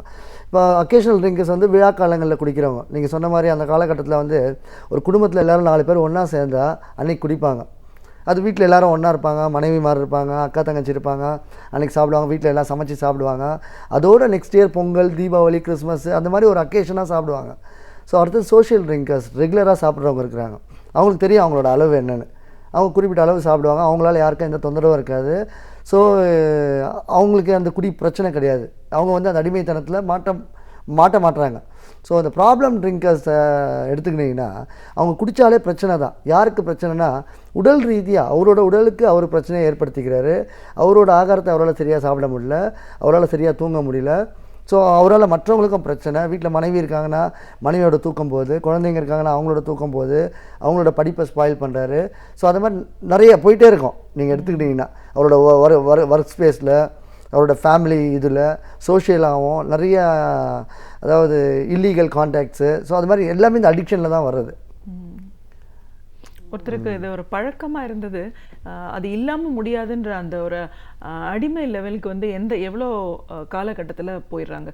ஆரம்பித்து ஒரு வருஷத்துலேயேவா, இல்லை ஒரு நீண்ட நாளுக்கு அப்புறம் தான் அவங்க ஒரு முழு நேர அடிமையாக அதுக்கு ஆகிறாங்களா, எப்படி சார்? அது டிபெண்ட்ஸ் அப்பான் தேர் பர்சனாலிட்டி, அவங்களோட திங்கிங் லெவலை பொறுத்து தான். இப்போ ஃபார் எக்ஸாம்பிள் பார்த்தீங்கன்னா, இப்போ சிலர்லாம் பார்த்தீங்கன்னா 60 வயசில் தான் அவங்க ஒரு அடிக்ட் ஆகிருக்கிறாங்கன்றது அவங்க ரியலைஸ் பண்ணாமலாம் போகலாம். சிலர்லாம் சின்ன வயசுலேயே பார்த்தீங்கன்னா ஒரு 2 வருஷம் தான் குடிச்சிருப்பாங்க, அவங்க அடிமைத்தனத்தில் மாட்டியிருப்பாங்க. ஸோ அவங்களோட திங்கிங் லெவல், அவங்களோட அதாவது ஃபேமிலி பேக்கப்பு, அவங்க வளர்ந்த விதம், அவங்களோட அதாவது ஏரியாவை பொறுத்து. ஸோ ஒருத்தருக்கு ஒரு மாதிரி பாதிப்பு. அதாவது சில விஷயங்கள் வந்து சிலர் அன்புக்கு ஏங்குவாங்க. எதனால் குடிக்கிறீங்கன்னு ஒரு ரீசன் கேட்டிங்கன்னா அவங்க 1000 ரீசன் சொல்லுவாங்க. அதில் நான் எங்கள் அப்பா அம்மா எனக்கு சரியாக என்னை வளர்க்கலன்னுவாங்க. பட் ஆனால் அது ரீசன் கிடையாது, தே வாண்ட் அ ரீசன், அவ்வளோதான். மற்றபடி அவங்க அப்பா அம்மா நல்லா தான் வளர்த்துருப்பாங்க. ஃபார் எக்ஸாம்பிள் இப்போ நான் என்னோட கதையை எடுத்துக்கிட்டிங்கன்னா, எங்கள் அப்பா அம்மா வந்து வெளிநாட்டுக்கு போனாங்க 2 பேரும். என்ன படிக்க வைக்கணும், ஒரு நல்ல கான்வெண்ட்டில் படிக்க வச்சு என்ன ஒரு டாக்டர் ஆகணுன்றது அவங்களோட இது. என்னை படிக்க வைக்கணும்னு வெளிநாட்டுக்கு போனாங்க. நான் இங்கே ஃப்ரெண்ட்ஸோடு சேர்ந்து ஜாலியாக தான் ஸ்டார்ட் பண்ணேன். நான் அதுக்கு அடிமையாகிட்ட பிறகு நான் சொன்ன வார்த்தைகள் எல்லாமே வந்து அவங்களுக்கு குத்துற மாதிரி சொன்னேன். என்னை விட்டுட்டு நீங்கள் போயிட்டீங்க, என்னை நீங்கள் சரியாக வளர்க்கலன்னு சொன்னேன். பட் ஆனால் உண்மையாக அவங்க போனதுக்கான காரணம் என்னை படிக்க வைக்கணும்னு தான் போனாங்க. அதை எனக்கு புரிஞ்சுக்கிறதுக்கு அன்றைக்கி மனநிலைமை எனக்கு வந்து அந்த மதுவுக்கு அடிமையானதுனால தான் என்னோடய திங்கிங் லெவல் அப்படி இருந்தது. மற்றபடி எனக்கு சீக்கிரமாக அந்த நெகட்டிவ் தான் எனக்கு பிடிக்குமே. எனக்கு பாசிட்டிவான விஷயங்கள் எடுத்துக்க அவ்வளோ சீக்கிரம் எனக்கு வராது. ஸோ இந்த மாதிரி விஷயங்கள் தான் என் அடிமைத்தனத்துக்கு கொண்டு போயின்னு இருக்கிறது. ஸோ அது எனக்கு தெரியாமல் இருக்குது, அதை எனக்கு யாரும் புரிய வைக்கல. நான் சொல்கிறது புரியுதுங்களா? ஸோ அது இப்போ அந்த விஷயத்தை தான் இன்றைக்கி நம்ம உணர்த்துகிறோம் எல்லாருக்குமே. ஸோ இன்றைக்கி வந்து மீடியாவில் வந்து நம்ம இந்த மாதிரி ஒரு இன்டர்வியூ கொடுக்குறோன்னா கூட 4 பேருக்கு இது முதல்ல ஒரு நோயின்னு தெரியணும், ஒரு விழிப்புணர்வு ஏற்படுத்தணும். ஸோ குடிக்காரனை வந்து இன்றைக்கி கேவலமாக நிறைய பேர் இன்றைக்கி போதைக்கு அடிமையான பார்த்தீங்கன்னா ஒரு அருவருப்பாக பார்க்குறாங்க. அவர் தீண்டத்தகாதவ மாதிரி, அதாவது ஒரு கேன்சர் பேஷண்ட்டோ ஒரு டிபி பேஷண்ட்டையோ வந்து வீட்டில் வச்சு சாப்பாடு கொடுப்பாங்க. ஒரு ஆல்கஹாலிக்கோ இல்லை வேறு ட்ரக்ஸுக்கு அடிமையானவனையும் ரொம்ப அருவருப்பாக ஒரு பயத்தில், அதாவது மடியில் நெருப்பை கட்டின்னு பார்க்குற மாதிரி தான் பார்க்குறாங்க. எந்த நேரம் என்ன நடக்குமோ அப்படின்னு தெரியாது அவங்களுக்கு. இவர் என்ன பண்ண போகிறாருன்றது தெரியாமல் ஒரு பயத்திலே இருப்பாங்க அவங்க. ஸோ அது வந்து அதை முதல்ல அவருக்கு விழிப்புணர்வு ஏற்படுத்தணும், அந்த ஃபேமிலி மெம்பர்ஸ்க்கு விழிப்புணர்வு ஏற்படுத்தணும், பேஷண்ட்ஸ்க்கு முதல்ல அரவணைப்பு வேணும். அவரை கூப்பிட்டு நீங்கள் இந்த நோயில் மாட்டின்னு உங்களுக்கு தெரியாமல் தான் பண்ணுறீங்க, நீங்கள் இதுலேருந்து மீண்டு வந்தீங்கன்னா உங்களுக்கு இந்த விஷயம்லாம் இருக்கும். ஏன்னா பேசிக்காகவே alcoholics are very good talented person, நல்ல திறமசாலி. நல்லா பார்த்தீங்கன்னா நீங்கள் பார்த்துருப்பீங்க, நீங்கள் அந்த அடிமைத்தனத்தில் மாற்றவங்க எல்லாருமே நல்ல டேலண்டடாக இருப்பாங்க. ஒருத்தர் 10 வருஷத்தில் வீடு கட்டுறாருன்னா அவர்கிட்ட அவர் குடியை விட்டுட்டு மீண்டு வரும்போது ஒரு 3 வருஷத்தில் அதை கட்டி முடிச்சுடுவார். அந்தளவுக்கு சாமர்த்தியம் இருக்கும் அவர்கிட்ட. பட் ஆனால் அதை எப்படி செய்கிறதுன்ற முறை தெரியல அவருக்கு. அந்த முறை தெரியாமல் தான் நிறைய விஷயங்கள் பண்ணுறாரு. ஸோ இப்போ ஃபேமிலியில் வந்து நம்மளை திட்டுறாங்க, எதுக்கு திட்டுறாங்க, நம்ம ஒழுங்காக இருக்கணும் நல்லா படிக்கணுன்றதுக்காக சொல்கிறாங்கன்றதே நான் எனக்கு எடுத்துக்க முடியலையே. நான் அதை வந்து அவரை பகையாக தானே பார்க்குறேன், அப்பாவை பகையாக பார்க்குறேன், அம்மாவை பகையாக பார்க்குறேன், ஸ்கூலில் மேக்ஸ் டீச்சரை பகையாக பார்க்குறேன். ஸோ எல்லாமே நான் பார்க்குற விதம் தான் இங்கே பிரச்சனை. எனக்கு திங்கிங் ப்ராப்ளம். ஸோ அதை சரி பண்ணணும். அதை யாருமே எனக்கு உணர்த்தலைல்ல. உனக்கு இந்த பிரச்சனை இருக்குப்பான்னு யாரும் சொல்லலை. நீ பண்ணுறது சரியில்லைன்னு தான் சொன்னாங்களே வழிய யாரும் சுட்டி காட்டலையே இது. ஸோ இந்த மாதிரி உங்களை மாதிரி ஒரு மீடியாஸ் வந்து அதை கொண்டு வரும்போது ஈஸியாக இருக்கும், அதை பார்க்குறவங்களுக்கும் இந்த நிகழ்ச்சியை பார்க்குறவங்களுக்கும். ஸோ இது ஒரு நோய், நம்ம பிள்ளை அந்த நோயில் மாட்டிகிட்டு இருக்கிறாரு, அதுலேருந்து மீட்டு கொண்டு வந்துட முடியும் அப்படின்ற ஒரு நம்பிக்கை வரும் அவங்களுக்கு. ஸோ இப்போ நீங்களே சொன்னீங்க, நானே ஒரு உதாரணம் இந்த மாதிரியான ஒரு பழக்கத்தில் நான் இருந்தேன். இப்போ எந்த ஒரு ஸ்டேஜில் உங்களுக்கு அந்த செல்ஃப் ரியலைசேஷன் வந்துச்சு, இதுலேருந்து நம்ம மீண்டு வரணும்னு அப்போ நீங்கள் எடுத்துக்கிட்ட பணிகள் என்னவாக இருந்துச்சு? அதாவது நான் ஒரு பேசிக்காக ஸ்போர்ட்ஸ்மேன். நான் மேரத்தான் ரன்னர், ப்ளஸ் ஃபுட்பால் நல்லா விளையாடுவேன். நான் படிக்கிற காலகட்டத்தில் ஸ்டார்ட் பண்ண அக்கேஷனாக வந்து ஒரு 10 பேர் சேர்ந்து நாங்கள் குடிக்க ஆரம்பித்தோம் ஒரு தீபாவளி டைமில். அன்றைக்கி ரொம்ப சந்தோஷமாக இருந்தது. ஸோ இது நாளடைவில் வந்து வளர்ந்துனே வந்தது. அது என்றைக்கு அந்த நாள் வரும், என்றைக்கு அந்த தீபாவளி வரும், என்றைக்கு அந்த பொங்கல் வரும்னு காத்திருந்து போய் அது அப்படியே மாதமாச்சு, வாரமாச்சு, தினமும் ஆச்சு. ஸோ என்றைக்கு அந்த டைம் 6 o'clock ஆகும், 7 o'clock ஆகும், ஈவினிங்கில் போய் குடிக்கலான்ற ஒரு ஆர்வத்துக்கு நான் வந்துட்டேன். ஸோ என் கூட சாப்பிட்ட ஆரம்பித்தவங்க எல்லாருமே இன்னி வரையும் their occasional drinkers and social drinkers. அவங்க நல்லா கம்ஃபர்டபுளாக இருக்கிறாங்க. பட் என்னால் அது முடியல. ஏன்னா எனக்கு அது அடிக்ஷன். நான் அந்த பிரச்சனையில் மாட்டிக்கினேன். எனக்கு குடி ஒத்துக்கலை. எனக்கு ஒத்துக்கலைன்னு நான் கடைசி வரையும் ஒத்துக்கலை. அதுக்கு நான் நிறைய இழக்க வேண்டியது இருந்தது என் வாழ்க்கையில். ஸோ என்னோடய படிப்பு, நான் கேரியர் வந்து படிப்பை பாதியிலே நிறுத்தினேன். அடுத்தது என்னோடய ஃபிசிக்கலாக நிறைய பிரச்சனைகள், எனக்கு உடல் ரீதியாக நிறைய ப்ராப்ளத்தை ஃபேஸ் பண்ணேன். அடுத்தது என்னோடய ஃபேமிலியில் எங்கள் அப்பாவுக்கும் எனக்கும் உள்ள அண்டர்ஸ்டாண்டிங்கே ரொம்ப பெரிய விரிசல் ஏற்பட்டது. அதாவது நான் எந்த லெவலுக்கு, எக்ஸ்ட்ரீம் லெவல், அதாவது ஒரு அடிக்டோட பர்சனாலிட்டி வந்து எக்ஸ்ட்ரீம் பர்சனாலிட்டி, எந்த லெவலுக்கு வேணால் போவார் அவர் போதை எடுக்கிறதுக்காக. ஸோ அப்படி இருக்க பட்சத்தில் எங்கள் அப்பா வந்து என்னை இது செய்யாதன்னு என்னை வீட்டை விட்டு வெளியே அனுப்பிச்சிடுவார். நான் வீட்டுக்கு ஒரே பிள்ளை, கூட பிறந்தவங்க யாரும் கிடையாது. அப்படி இருக்க பட்சத்தில் எனக்கு எங்கள் அப்பாவை பார்க்கும்போது ஒரு விரோதியாக தான் பார்ப்பேன். எல்லார் வீட்டில் சேர்க்குறாங்க, என்னை மட்டும் ஏன் சேர்க்க மாட்டுறாங்க, என்னை மட்டும் இது மாதிரி பண்ணுறாரு, போலீஸ் ஸ்டேஷனில் போய் எழுதி கொடுத்துருவார் சில நேரத்தில். ஸோ அந்த மாதிரி பண்ணும்போது எனக்கு அவர் மேலே கோவம் தான் வந்தது. ஸோ எனக்கு போய் அது ஒரு பாசிட்டிவாக எடுத்துக்க தெரியல. எனக்கு போய் நம்ம அவர் முன்னாடி வாழ்ந்து காட்டணும் அப்படின்ற ஒரு எண்ணம் இல்லை. நெகட்டிவாக சரி வெளியே அமிச்சிட்டார், வந்து நம்ம நிரந்தரமாக போதை பண்ண ஆரம்பிச்சிட்டேன். ஸோ எனக்கு கடைசியில் ஒரு கல்யாணம் பண்ணேன். ஒரு 23 வயசுல நான் கல்யாணம் பண்ணிட்டேன். ஸோ கல்யாணம் பண்ணவுடனே மனைவி வந்தாங்க. எங்கள் அம்மாலாம் கூப்பிட்டு சேர்க்குற மாதிரி பையன் குடிப்பான், உங்களுக்கு தெரியுமாம்மா எல்லாம் கேட்டாங்க. நான் மாற்றி காட்டுறேன்னாங்க என் ஒய்ஃபு. கடைசியில் ஒரு 1.5 வருஷத்தில் அவங்க கூட்டிட்டு போய் போலீஸ் ஸ்டேஷனில் நிற்க வைக்கிற நிலைமைக்கு வந்துடுச்சு. என்னோடய போதை பழக்கம் தான். ஸோ நான் யார் மேலேயும் ப்ளேம் பண்ணல. முழுக்க காரணம் என்னோடய அடிமைத்தனம் தான், என்னோடய நோய் தான். ஸோ இதை வந்து யாருமே புரிஞ்சிக்கல. ஸோ ஏன்னா அவங்களுக்கு அந்த விழிப்புணர்வு கிடையாது. அந்த விழிப்புணர்வு இல்லை அவங்களுக்கு. யாரும் அதை சொல்லியும் தரல. அப்பாக்கும் தெரியல, அம்மாக்கும் தெரியல, மனைவிக்கும் தெரியல, என்னோட சுற்றி இருக்கவங்களுக்கும் தெரியல. எல்லோரும் என்னை வந்து ஒரு தவறாக தான் பார்த்தாங்க. இவர் அவ்வளோதான், முடிஞ்சு போச்சு, இவரை சரி பண்ண முடியாது, ஏன்னா என்னோடய லெவல் அப்படி இருந்தது. அதாவது நல்ல ஒரு ஃபேமிலியில் வளர்ந்து நல்லா படித்தேன், நல்ல ஸ்போர்ட்ஸில் இருந்தேன். கடைசியில் இந்த அடிமைத்தனத்துக்காக நான் எதை வேணால் செய்கிறதுக்கு, எங்கே வேணால் படுக்கலாம், எதை வேணால் சாப்பிட்லாம், ரோட்டில் போய் எங்கே வேணால் சாப்பிட்லாம், எங்கே வேணால் தங்கலாம், யார்கிட்ட வேணால் காசு கேட்கலாம் அப்படின்ற நிலைமை கொண்டு போயிடுச்சு. இது கொண்டு போனவுடனே இது எனக்கே தெரியும். நான் நிறைய நாள் அழுதுருக்கிறேன், தனியாக உட்காந்து அழுதுருக்கிறேன். என் வாழ்க்கை இப்படி ஆயிடுச்சு, என்னால் இந்த அடிமைத்தனத்தில் வெளியே வர முடியலையே, என்னால் அந்த குடியை விட முடியலையே அப்படின்னு நினச்சிருக்கிறேன்.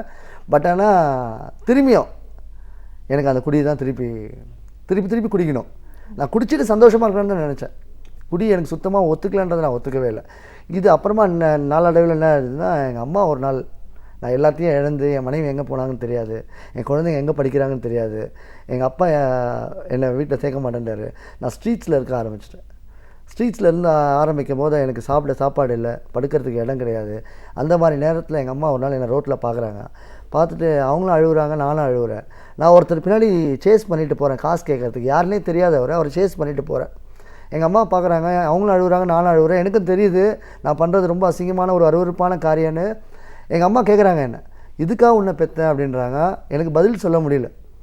நான் அவங்கள தப்பாக தான் பார்த்தேன். என்ன நீங்கள் வீட்டில் சேர்க்கல, எனக்கு நீங்கள் செஞ்ச பைக் வாங்கி தரல, எனக்கு இதை பண்ணல, எனக்கு அதை பண்ணலன்னு நான் ஒரு காரணம் சொல்லிகிட்டே தான் மனசுக்குள்ளே ஓடிட்டுருக்க வழியாக அவங்கள பார்க்கும்போது என் கண்ணிலே கண்ணீர் வருது. ஸோ அப்போ தான் அவங்க கேட்டாங்க, இது மாதிரி ஒரு ட்ரீட்மெண்ட் சென்டருக்கு போறியா, இது மாதிரி ஒரு சென்டருக்கு போறியா, அங்கே உனக்கு ஸ்டைஃபன்லாம் கொடுப்பாங்க, அங்கே தங்கி உனக்கு சாப்பாடெலாம் கொடுப்பாங்க அப்படின்னாங்க. எனக்கு ஃபேன் காற்று பட்டே ஒரு 2 வருஷம் ஆகிடுச்சு. ஸோ அந்த மாதிரி நேரத்தில் நான் போனோன்னு எனக்கு மனசில் ஏதோ போனோன்னு இருந்தது. அந்த நேரத்தில் நான் போனேன். பட் ஆனால் அதுக்கு முன்னாடி எனக்கு பல ட்ரீட்மெண்ட் பண்ணாங்க. பல ஹாஸ்பிட்டல் நான் பார்க்காத ட்ரீட்மெண்ட்ஸே கிடையாது. நிறைய இடத்துல ட்ரீட்மெண்ட் பார்த்தாங்க. எல்லா இடத்துலையும் மெடிக்கலாக என்னை ஃபிசிக்கலாக ரெடி பண்ணி அமிச்சாங்களே ஒழிய என்னோடய மென்டல் திங்கிங்கை யாருமே சரி பண்ணல. அதை பற்றியான ஒரு விழிப்புணர்வு எனக்கு கொடுக்கவே இல்லை யாரும். ஸோ இந்த மாதிரி அடிக்ஷன் சென்டருக்கு போகும்போது தான் அங்கே தான் எனக்கு இந்த செல்ஃப் ரியலைசேஷன், நீங்கள் கேட்ட கேள்விக்கு பதிலே அங்கே தான் கிடச்சிது. எனக்கு நான் உணர ஆரம்பித்தேன், நான் எப்படிப்பட்ட ஆள், நான் எப்படி இருக்க வேண்டிய ஆள், நான் ஏன் இந்த நிலைமைக்கு வந்தேன், நான் ஏன் இங்கே வந்திருக்கிறேன் அப்படின்றத உணர வச்ச இடம் அதுதான். அங்கே தான் எனக்கு இதை நோயின்னு சொன்னாங்க. ஆல்கஹாலிசம் இஸ் அ டிசீஸ்ன்னு சொன்னாங்க. ஏன்னா இது 1950 டிக்ளேர் பண்ணிட்டாங்க வேர்ல்டு ஹெல்த் ஆர்கனைசேஷன். இன்னி வரையும் அதுக்கு விழிப்புணர்வு நிறைய இல்லைல்ல. ஸோ அந்த மாதிரி இடத்துல எனக்கு அந்த உணர்வு கிடைச்சிது. இந்த ரீஹாபிலிட்டேஷன் சென்டருக்கு உங்களை கூட்டிகிட்டு போன போது உங்களை மறுபடியும் இந்த பழைய நிலைமைக்கு மாற்றுறதுக்கு என்ன மாதிரியான ஒரு ட்ரீட்மெண்ட்லாம் கொடுத்தாங்க? எனக்கு அங்கே உடல் ரீதியாக ஃபஸ்ட்டு அவங்க டாக்டர்ஸ் பார்த்தாங்க. என்ன டாக்டர்ஸ் பார்த்து என்னோடய ஃபிசிக்கல் எந்த கண்டிஷனில் இருக்குது என்னை டயக்னோஸ் பண்ணி அதுக்கு மருந்து மாத்திரைகள் கொடுத்தாங்க. ஸோ அதுக்கப்புறம் எனக்கு கவுன்சிலிங், நல்ல கவுன்சிலர்ஸ் வந்தாங்க, கிளாஸஸ் எடுத்தாங்க, அவேர்னஸ் கிளாஸஸ்ஸு. ஸோ அதை எடுத்த பிறகு எனக்குள்ளே ஒரு நம்பிக்கை வந்தது. அவ்வளோதான்.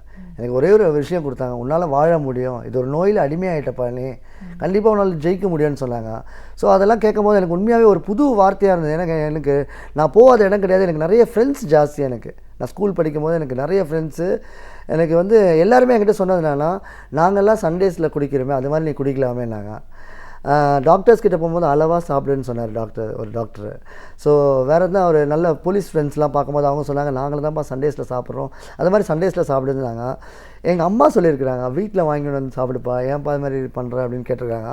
எல்லாருமே என்னை சாப்பிட தான் சொன்னாங்களே ஒழிய இந்த ட்ரீட்மெண்ட் சென்டரில் மட்டும்தான் உனக்கு குடி ஒத்துக்காதுப்பா, ஒரு டயபெட்டிக் பேஷண்ட்டுக்கு எப்படி சுகர் வந்தால் சுகரை தொடக்கூடாதோ சாப்பிடக்கூடாதோ, அந்த மாதிரி கத்திரிக்காய் ஒத்துக்காதுன்னா கத்திரிக்காய் சாப்பிட்டா அலர்ஜி ஃபிசிக்கலாக கத்திரிக்காய் சாப்பிடக்கூடாதோ, கருவாடு சாப்பிட்டா சிலருக்கு ஒத்துக்காது கருவாடு சாப்பிடக்கூடாதோ, அந்த மாதிரி குடி உனக்கு ஒத்துக்காது. நீ ஒரு ட்ராப் பட்டாலும் நீ பழைய நிலைமைக்கு தான் போவ, உன்னோட திங்கிங் சப்கான்ஷியஸ் மைண்ட் அந்த பழைய நிலைமைக்கு கொண்டு போவோம். ஸோ அப்படின்னு சொன்னாங்க. எனக்கு க்ளீனாக ஈஸியாக புரிய வச்சாங்க. எனக்கு ஏற்ற மாதிரி கொண்டு போனாங்க. அதை அதாவது என்னென்னா, நீ வருஷம் ஃபுல்லாக குடிக்காதன்னுலாம் சொல்லி தரல எனக்கு. அங்கே இன்றைக்கி ஒரு நாள் குடிக்காதப்பா, நாளைக்கு பார்த்துக்கலாம். ஏன்னா நான் குடிக்கும் போது நான் சொன்ன ஒரே வார்த்தை என்னென்னா, இன்றைக்கி ஒரு நாள் குடிச்சிடுறேன், நாளைக்கு நிறுத்துறேன்னு தான் சொன்னேன். ஆனால் அவங்க அது ஆப்போசிட்டாக சொன்னாங்க, இன்றைக்கி ஒரு நாள் குடிக்காத நாளைக்கு குடின்னு சொன்னாங்க. ஸோ இது மாதிரி டெய்லி ப்ராக்டிஸ் பண்ண சொன்னாங்க. ஸோ அது கொஞ்சம் ஆரம்பத்தில் கொஞ்சம் கஷ்டமாக தான் இருந்தது. நம்மளால் பண்ண முடியுமா, நம்ம எல்லாத்தையும் இழந்துட்டுமே, ஏன்னா மனைவி எங்கே இருக்காங்கன்னு தெரியாது, குழந்தைங்க எங்கே இருக்காங்கன்னு தெரியாது, எனக்கு வீடு இல்லை, தங்கிறதுக்கு இடம் கிடையாது. ஸோ ஒரு ட்ரீட்மெண்ட் சென்டரில் சொன்னாங்கன்றதுக்காக நான் ஒரு தற்காலிகமாக இருக்கிறேன், ட்ரீட்மெண்ட் பண்ணுறாங்க. எனக்கு நம்பிக்கை இருக்குது, வாழணும்னு ஆசை இருக்குது. ஆனால் இதெல்லாம் சரியாகுமான்ற ஏன்னா என்னோடய பர்சனாலிட்டி நெகட்டிவ் பர்சனாலிட்டி, எனக்கு தப்பு தான் முதல்ல கண்ணுக்கு தெரியும். ஸோ இதெல்லாம் நடக்குமா, இல்லை இவங்க பொய் சொல்கிறாங்களா, இல்லை சந்தேகமாக தான் பார்த்தேன். ஸோ நாளடைவில் இது பழக்கமாச்சு எனக்கு. நான் எப்படி அந்த குடி ஆரம்பத்தில் அக்கேஷனாக ஸ்டார்ட் பண்ணி சோஷியலாக மாறி அப்புறம் ப்ராப்ளமாக ஏற்பட்டதோ எனக்கு, அதே மாதிரி இது ஆரம்பத்தில் எனக்கு கஷ்டமாக இருந்தது, அதுக்கப்புறம் நல்லா இருந்தது. ஸோ என்னோடய உடல் நல்லா ஆச்சு. முதல்ல நான் நல்லா சாப்பிட ஆரம்பித்தேன். அதாவது 2 இயர்ஸாக நான் சரியாக சாப்பிடல, ஸ்ட்ரீட்ஸில் தான் படுப்பேன். அப்படி இருக்கும்போது நல்லா சாப்பாடு கிடச்சோன்னே என்னோடய பழைய ஃபிசிக் வந்தது. ஸோ என்னோடய திங்கிங் லெவல் கொஞ்சம் கொஞ்சமாக மாறிச்சு. நான் இழந்த நம்பிக்கை எனக்கு கொஞ்சம் வந்தது. ஸோ என்னாலேயும் வாழ முடியும், என்னாலேயும் நிறைய விஷயம் சாதிக்க முடியும். ஏன்னா நான் பல நாள் ஒயின் ஷாப்லாம் உட்காந்து அழுதுருக்கிறேன். அதாவது எப்படி வாழ வேண்டிய, அதாவது நிறைய பேர் வேலைக்கு போவாங்க. நான் காலையில் ட்ரிங்க் பண்ண போகும்போது பார்த்தீங்கன்னா பஸ் ஸ்டாண்டில் நின்று பார்ப்பேன், நிறைய பேர் ஆஃபீஸ் கிளம்பி போவாங்க. என்னால் ஒரு வேலை செய்ய முடியலையேன்னு ஒரு வருத்தம் இருக்கும், எனக்குள்ளே இருக்கும். பட் ஆனால் அந்த ஆக்ஷனில் போடுறதுக்கு எனக்கு அந்த அடிமைத்தனம் தான் என்னை பிடிச்சி வச்சுருந்தது.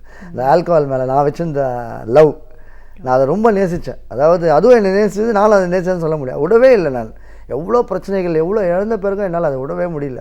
ஏன்னா அதான் அடிமைத்தனம். நம்ம எந்த லெவலுக்கு வேணால் கூட்டி போய் விட்டுரும். நான் அப்படிப்பட்ட இருக்க வேண்டிய ஆள் கிடையாது, என் ஃபேமிலி அப்படிப்பட்ட ஃபேமிலி கிடையாது. பட் ஆனால் நான் அந்த லெவலுக்கு போயிட்டேன். ஏன்னா நான் ஸ்கூல் படிக்க எங்கள் அம்மா அடிக்கடி சொல்லுவாங்க, ஸ்கூல் படிக்கும் போது என்னை கைப்பிடிச்சி கூட்டிகிட்டு போகும்போதும் டீ ஷாப்பில் டீ சாப்பிட்றவங்கள பார்த்து நான் கேள்வி கேட்டிருக்கிறேன். இவங்க வீட்டிலலாம் டீ போட மாட்டாங்களா, ஏன் ஸ்ட்ரீட்டில் இருந்து டீ குடிக்கிறான்னு கேட்ட ஆள் கடைசியில் நான் ஒரு ஒயின் ஷாப்பில் மற்றவங்க யூஸ் பண்ண கிளாஸ் எடுத்து குடிப்பேன். ஸோ அந்த லெவலுக்குலாம் நான் போவேன்னு நினச்சி பார்க்கல. ஸோ அடிமைத்தனம், இந்த அடிக்ஷனில் மாட்டினாலே இந்த லெவலுக்கு தான் போகும். அதில் எந்த ஒரு மாற்றமும் இல்லை. கண்டிப்பாக சார். ஒரு ரீஹாபிலிட்டேஷன் சென்டர் அப்படிங்கிறது ஒரு மனுஷனோட வாழ்க்கையை எந்த அளவுக்கு திருப்பி ஒரு மாறுதலை ஏற்படுத்தி கொடுக்குதுன்னு நீங்கள் சொல்லும் போது தெரியுது. பொதுவாக இப்படி ஒரு அடிமையாக ஆனவங்க அவங்களேருந்து மீண்டு வரணும் அப்படின்னு நினைக்கிறவங்களுக்கோ இல்லை அவங்கள மீட்டெடுக்கணும்னு நினைக்கிற குடும்பத்தாருக்கோ எப்படி ஒரு சென்டரை போய் அணுகணும் அப்படின்ற ஒரு தெரியாமல் கூட இருப்பாங்க. ஸோ இப்போ இந்த மாதிரியான அடிமைத்தனத்தில் இருக்கிறவங்கள ஒரு இடத்துக்கு கொண்டு போகணும் அப்படின்னு நினைக்கிறவங்க என்னெல்லாம் செய்யணும் முதல்ல? அதாவது இப்போ இன்றைக்கி சென்னையில் பார்த்தீங்கன்னா நிறைய டி அடிக்ஷன் சென்டர்ஸ் இருக்குது. I am the Tamil Nadu de addiction centre and rehabilitation சென்டரோட செக்ரட்டரி நான். எங்களுக்கு ஒரு அசோசியேஷன் இருக்குது. ஸோ அசோசியேஷன் இருக்கும் போதும் இன்றைக்கி நிறைய அவேர்னஸ், ட்ரீட்மெண்ட் சென்டருக்கு என்னென்ன அவேர்னஸ்ன்றதை எங்கள் அசோசியேஷன் மூலயமா நாங்கள் கொடுத்துட்ருக்கோம். ஏன்னா முதல்ல அது இல்லாமல் இருந்தது. ஸோ எல்லா இடத்துலையும் சென்டர்ஸ் இருந்ததே ஒழிய அதுக்கான எப்படி நடத்தணுன்ற விழிப்புணர்வு இல்லாமல் இருந்தது. இன்றைக்கி எங்கள் அசோசியேஷன் சார்பாக அதை நிறைய விஷயங்கள் நாங்கள் பண்ணிகிட்ருக்குறோம். ஃபேமிலி மெம்பர்ஸ் முதல்ல அந்த சென்டரை போய் அணுகணும். ஃபஸ்ட்டு அந்த சென்டரை போய் அணுகி எப்படி பார்த்த இன்ஃப்ராஸ்ட்ரக்சர்ஸ் இருக்குதுன்னு பார்க்கணும். ஸோ சிலருக்கு இப்போ டி அடிக்ஷன் சென்டரில் பார்த்தீங்கன்னா எல்லாருக்குமே பெட்டு கொடுத்து அவருக்கு டாக்டர்ஸ் இருக்கிறாங்களா, அவங்களுக்கு மருந்து மாத்திரை கொடுக்குற வசதி இருக்கா, ஸோ அந்த மாதிரி எல்லாத்தையும் அவங்க அணுகி அவங்க விசாரிக்கணும் முதல்ல, இது நல்ல சென்டர்ஸா அப்படின்னு சொல்லிட்டு. பட் எல்லாம் எல்லாருமே ஒரு ஒழுங்குமுறையில் தான் பண்ணுறாங்க. இன்றைக்கி ஐஎம்ஹெச் லைசன்ஸ் கொடுத்துருக்குறாங்க. இன்ஸ்டியூட் ஆஃப் மென்டல் ஹெல்த் தான் இதை லைசன்ஸ் கொடுத்து நடத்துகிறாங்க. ஸோ அவங்க இன்ஸ்பெக்ஷன் பண்ணி இந்த ஃபெசிலிட்டிஸ்லாம் இருக்கா, இந்த சென்டருக்கு தகுதி இருக்கா நடத்துறதுக்குன்றதை பார்த்து தான் அதை பண்ணுறாங்க. ஸோ எல்லா சென்டர்ஸுமே இன்றைக்கி ஒரு விழிப்புணர்வோடு, ஏன்னா நல்லா பண்ணுறாங்க. எதனால் சொல்கிறேன்னா எல்லாருமே இதில் பாதிக்கப்பட்டு வந்தாங்க. ப்ரொஃபஷனல்ஸ் கம்மி தான். எங்களை மாதிரி ரெக்கவரிங் அடிக்ட்ஸ் நடத்துறது தான் இது ஜாஸ்தி நடத்துகிறாங்க. அவங்க நடத்துறது தான் சக்ஸஸ்ஃபுல்லாக ரன் ஆகுது. அதில் தான் ரெக்கவரி பர்சன்டேஜ் ஜாஸ்தியாக இருக்குது. இதை ஏன் குறிப்பிட்டு சொல்கிறவர்னா, ஏன்னா ப்ரொஃபஷனல்ஸ் எல்லாம் நிறைய பேர் பார்த்துட்டு போய் நடத்திருக்கிறாங்க. ஒரு டி அடிக்ஷன் சென்டர் வச்சா பேஷண்ட்ஸ் அதாவது ஒரு டி அடிக்ஷன் சென்டர் ஓனரை ஒரு கடவுளாக பார்க்குறாங்க. ஏன்னா எதுவுமே, அதாவது உலகத்தில் சோஷியலாகவும் ஒரு ஃபேமிலி சர்க்கிள்லேயும் எல்லா இடத்துலையும் புறக்கணிக்கப்பட்டவங்க நாங்கள். எல்லாராலையும் ஒதுக்கப்பட்டு ஒரு கார்னராக இருந்தோம். எல்லாமே கார்னர் பண்ணிட்டாங்க எங்களை. யூஸ்லெஸ்ஸு, இவர் செத்துடுவார், இது தேராது, அந்த மாதிரி சொன்ன ஆட்களில் நாங்கள் இன்றைக்கி உட்காரும் போதோ எங்களோட அனுபவத்தை நாங்கள் பகிர்ந்துக்கும் போதோ அந்த புதுசாக வர பேஷண்ட்ஸ்க்கு ஒரு ஹோப் கிடைக்குது. முதல்ல அவனுக்கு மெயின் ஹோப் தான். எனக்கு எப்படி ஒரு ஹோப் கிடச்சிதோ ஒரு டி அடிக்ஷன் சென்டரில், அதே மாதிரி புதுசாக அவருக்கு கிடைக்குது. ஸோ அவர் முதல்ல எடுத்தவொடனே இதை நம்ம கொடுக்கறதில்ல. ஃபஸ்ட்டு அவருக்கு ஃபிசிக்கலாக உடல் ரீதியாக அவரை ரெடி பண்ணணும். அதுக்கு சிறந்த மருத்துவர் வேணும், ஒரு ஜென்ரல் ஃபிசிஷியன், அதுக்கப்புறம் ஒரு சைக்காட்ரிஸ்ட். அவங்க மன ரீதியாக அவருக்கு பிரச்சனை இருக்கா இல்லையான்றதை டயக்னாஸ் பண்ணி அதுக்கு மருந்து மாத்திரைகள் ப்ரிஸ்கிரைப் பண்ணுவாங்க. அந்த மருந்து மாத்திரைகளை கொடுக்கறதுக்கு நர்சஸ் கண்டிப்பாக வேணும். அதை கரெக்டாக டைமுக்கு வேலைக்கு கொடுக்கணும். ஏன்னா அதை மாற்றி கொடுக்கலாம். சிலர் போடாமல் இருப்பாங்க, சிலர் கோவத்தில் இருப்பாங்க. மோஸ்ட்லி டி அடிக்ஷன் சென்டரில் வரவங்க எல்லாமே விருப்பம் இல்லாமல் தான் வராங்க. விருப்பத்தோடு யாரும் வரதில்லை. விருப்பத்தோடு வரவங்களோட பர்சன்டேஜ் கம்மி தான். விருப்பம் இல்லாமல் வீட்டில் கால் பண்ணி ஃபோர்ஸ் பண்ணி தான் நாங்கள் கூட்டிகிட்டு வரோம். ஏன்னா எங்களெல்லாம் அன்றைக்கி காலகட்டத்தில் ஃபோர்ஸ் பண்ணி தான் கூட்டிகிட்டு போனாங்க. கூட்டிகிட்டு போகும்போது எனக்குலாம் கொலவெறியாக இருந்தது. என்னன்னா நம்மளை ஒருத்தவங்க தூக்கிட்டு போகிறாங்களே வீட்டுள்ள வந்துன்னு. ஸோ அன்றைக்கி உள்ள மனநிலைமை அப்படி இருந்தது. ஏன்னா எனக்கு யாருமே குடியை நிப்பாட்டுன்னு சொன்னால் எனக்கு பிடிக்காது. அவங்ககிட்ட இருந்து அதனால தான் நல்ல ஃப்ரெண்ட்ஸை இழந்தேன். நிறைய விஷயங்கள் நான் இழந்ததுக்கு காரணமே இந்த குடியை பற்றி யாராவது பேசினாலும் எனக்கு பிடிக்காது. நீ குடிக்காதன்னு சொன்னால் அவங்ககிட்ட நான் பேசவே மாட்டேன். அது அப்பாவாக இருக்கட்டும், அம்மாவாக இருக்கட்டும், மனைவியாக இருக்கட்டும், மாமியாராக இருக்கட்டும், யாராக வேணா இருக்கட்டும், நல்ல ஃப்ரெண்ட்ஸ் நிறைய பேர் நான் ஒரு ஓரமாக போனதுக்கு காரணமே இந்த விஷயந்தான். ஸோ அப்படி இருக்கும்போது அவங்க எடுத்தவொடனே இந்த விஷயத்தெல்லாம் சொல்லக்கூடாது அவங்களுக்கு. ஸோ அவங்களுக்கு முதல்ல ஃபஸ்ட்டு ஆகாரம் நல்லா சாப்பிட்ணும். ஏன்னா நிறையா சாப்பிட்ருக்க மாட்டாங்க. குடி ஒரு மெயினாக பாதிக்கப்படுறது உடல் ரீதியாக, மன ரீதியாக, ஆன்மீக ரீதியாக, பொருளாதாரம், குடும்பம், வேலை, சமுதாயம். இந்த 7 அம்சங்களையும் மெயினாக பாதிக்குது. ஒரு மனுஷனுக்கு ரொம்ப முக்கியமானது இந்த 7 அம்சங்கள் தான். இதில் மெயினாக வந்து எனக்கு உடல் நல்லா ஆகணும் ஃபஸ்ட்டு. இந்த உடலுக்கும் மனசுக்கும் ஏற்படுற போராட்டம் தான் என்னை திருப்பி திருப்பி குடிக்க வைக்குது. நைட்டு வரேன், நான் ஃபுல்லாக நான் குடிச்சிட்டு வரேன். எனக்கு தெரியும் மறுநாள் காலையில் எழுந்துச்சு நான் நைட்டு என்ன பண்ணுன்றது எனக்கு தெரியல. காலையில் எழுந்துச்சு குடிக்கக்கூடாது, இனிமேல் நம்ம குடிக்கக்கூடாதுன்னு தான் நினைக்கிறேன். இன்னிலேருந்து சத்தியமாக குடிக்கக்கூடாதுன்ற ஒரு சபதம் எடுக்கிறேன் நான். காலையில் ஒரு 5 மணி ஆனவொடனே என்ன பண்ணுறேன், அந்த சபதம் மாறுது. இன்றைக்கி ஒரே ஒரு நாள் சாப்பிட்டுக்கலாம், கொஞ்சமாக சாப்பிட்டுக்கலாம், நேற்று மாதிரி சாப்பிட வேணாம். இன்றைக்கி நம்ம அளவாக போயிட்டு வேறு ஏரியாவில் போயிட்டு நம்ம சாப்பிட்டு ஒரு பிரியாணி சாப்பிட்டோ இல்லை வீட்டில் வந்து சாப்பிட்டோ கம்முன்னு படுத்துடலான்னு தான் நான் போகிறேன். பட் என்னால் முடியல. ஏன்னா என்னோடய பர்சனாலிட்டி எக்ஸ்ட்ரீம் பர்சனாலிட்டி. முதல்ல சொன்ன மாதிரி எனக்கு பத்தாது எதுவுமே. எனக்கு போதை பண்ணால் அந்த லெவல் எவ்வளோ ஹையோ அந்த ஹைக்கு போனோம். எனக்கு மெயினாக இதுதான் நிறைய பேர் போயிட்டு அதனால தான் என்ன நடக்குதுன்னே தெரியல. அந்த பிளாக் அவுட்டில் வந்து சிலர் விழுந்துருவாங்க, சிலர் என்ன பேசுகிறாங்கன்னு தெரியாது, வேர்டு அப்யூஸ் பண்ணி பேசுவாங்க, சிலர் அடிச்சிடுவாங்க, வைலண்ட் ஆவாங்க. அந்த மாதிரி ஒரு விஷயம் இருக்குது. ஒரு சமூக ஆர்வலராக இன்றைக்கி சமூகத்தில் ஒரு பெரிய ஒரு பிரச்சனை அப்படின்னு பார்த்தா போதைக்கு அடிமையாகிறது தான். அது இன்னும் இளைய தலைமுறையினரே நிறைய பேர் இந்த பாதிப்பில் இருக்காங்க அப்படின்னும் போது நீங்களே தனிப்பட்ட முறையில் உங்களுக்கே அந்த பாதிப்புகள் ரொம்ப தீவிரமானதுனால இதிலேருந்து மீட்டு கொண்டு வரணும் அப்படிங்கிறதுக்காக மறுவாழ்வு மையம் உருவாக்கி நிறைய பேருக்கு நீங்கள் பண்ணிகிட்ருக்கீங்க. இதை பெற்றோர்களும் சரி அவங்களும் சரி தன்னை பற்றின ஒரு புரிதல் ஏன் அவசியமாக இருக்குது, இதுலேருந்து மாறணும்னு நினைக்கிறவங்க என்ன பண்ணணும், கூட இருக்கிறவங்க எந்த அளவுக்கு அவங்களுக்கு அனுசரணையாக இருக்கணும், இந்த யார் நினைச்சாலுமே அவங்களா சுயமாக நினைச்சாங்கன்னா கண்டிப்பாக இதுலேருந்து மீண்டு வர முடியும்னு உங்களோட அனுபவங்கள் சார்ந்த பல விஷயங்களை எங்களோட நீங்கள் முழுமையாக பகிர்ந்ததுக்கு நன்றி. தேங்க்யூ. நாம் அறிந்திராத பல விஷயங்களையும் ஆர்வத்தோடு நாம் தெரிந்து கொள்ள வேண்டிய பல விஷயங்களையும் நம்மிடையே பகிர்ந்து கொள்ள வந்திருக்கிறார் பேராசிரியர் சுபவீர பாண்டியன் அவர்கள். நிகழ்ச்சியில் அடுத்த பகுதியாக வரவிருப்பது ஒன்றை சொல் நன்றி சொல்.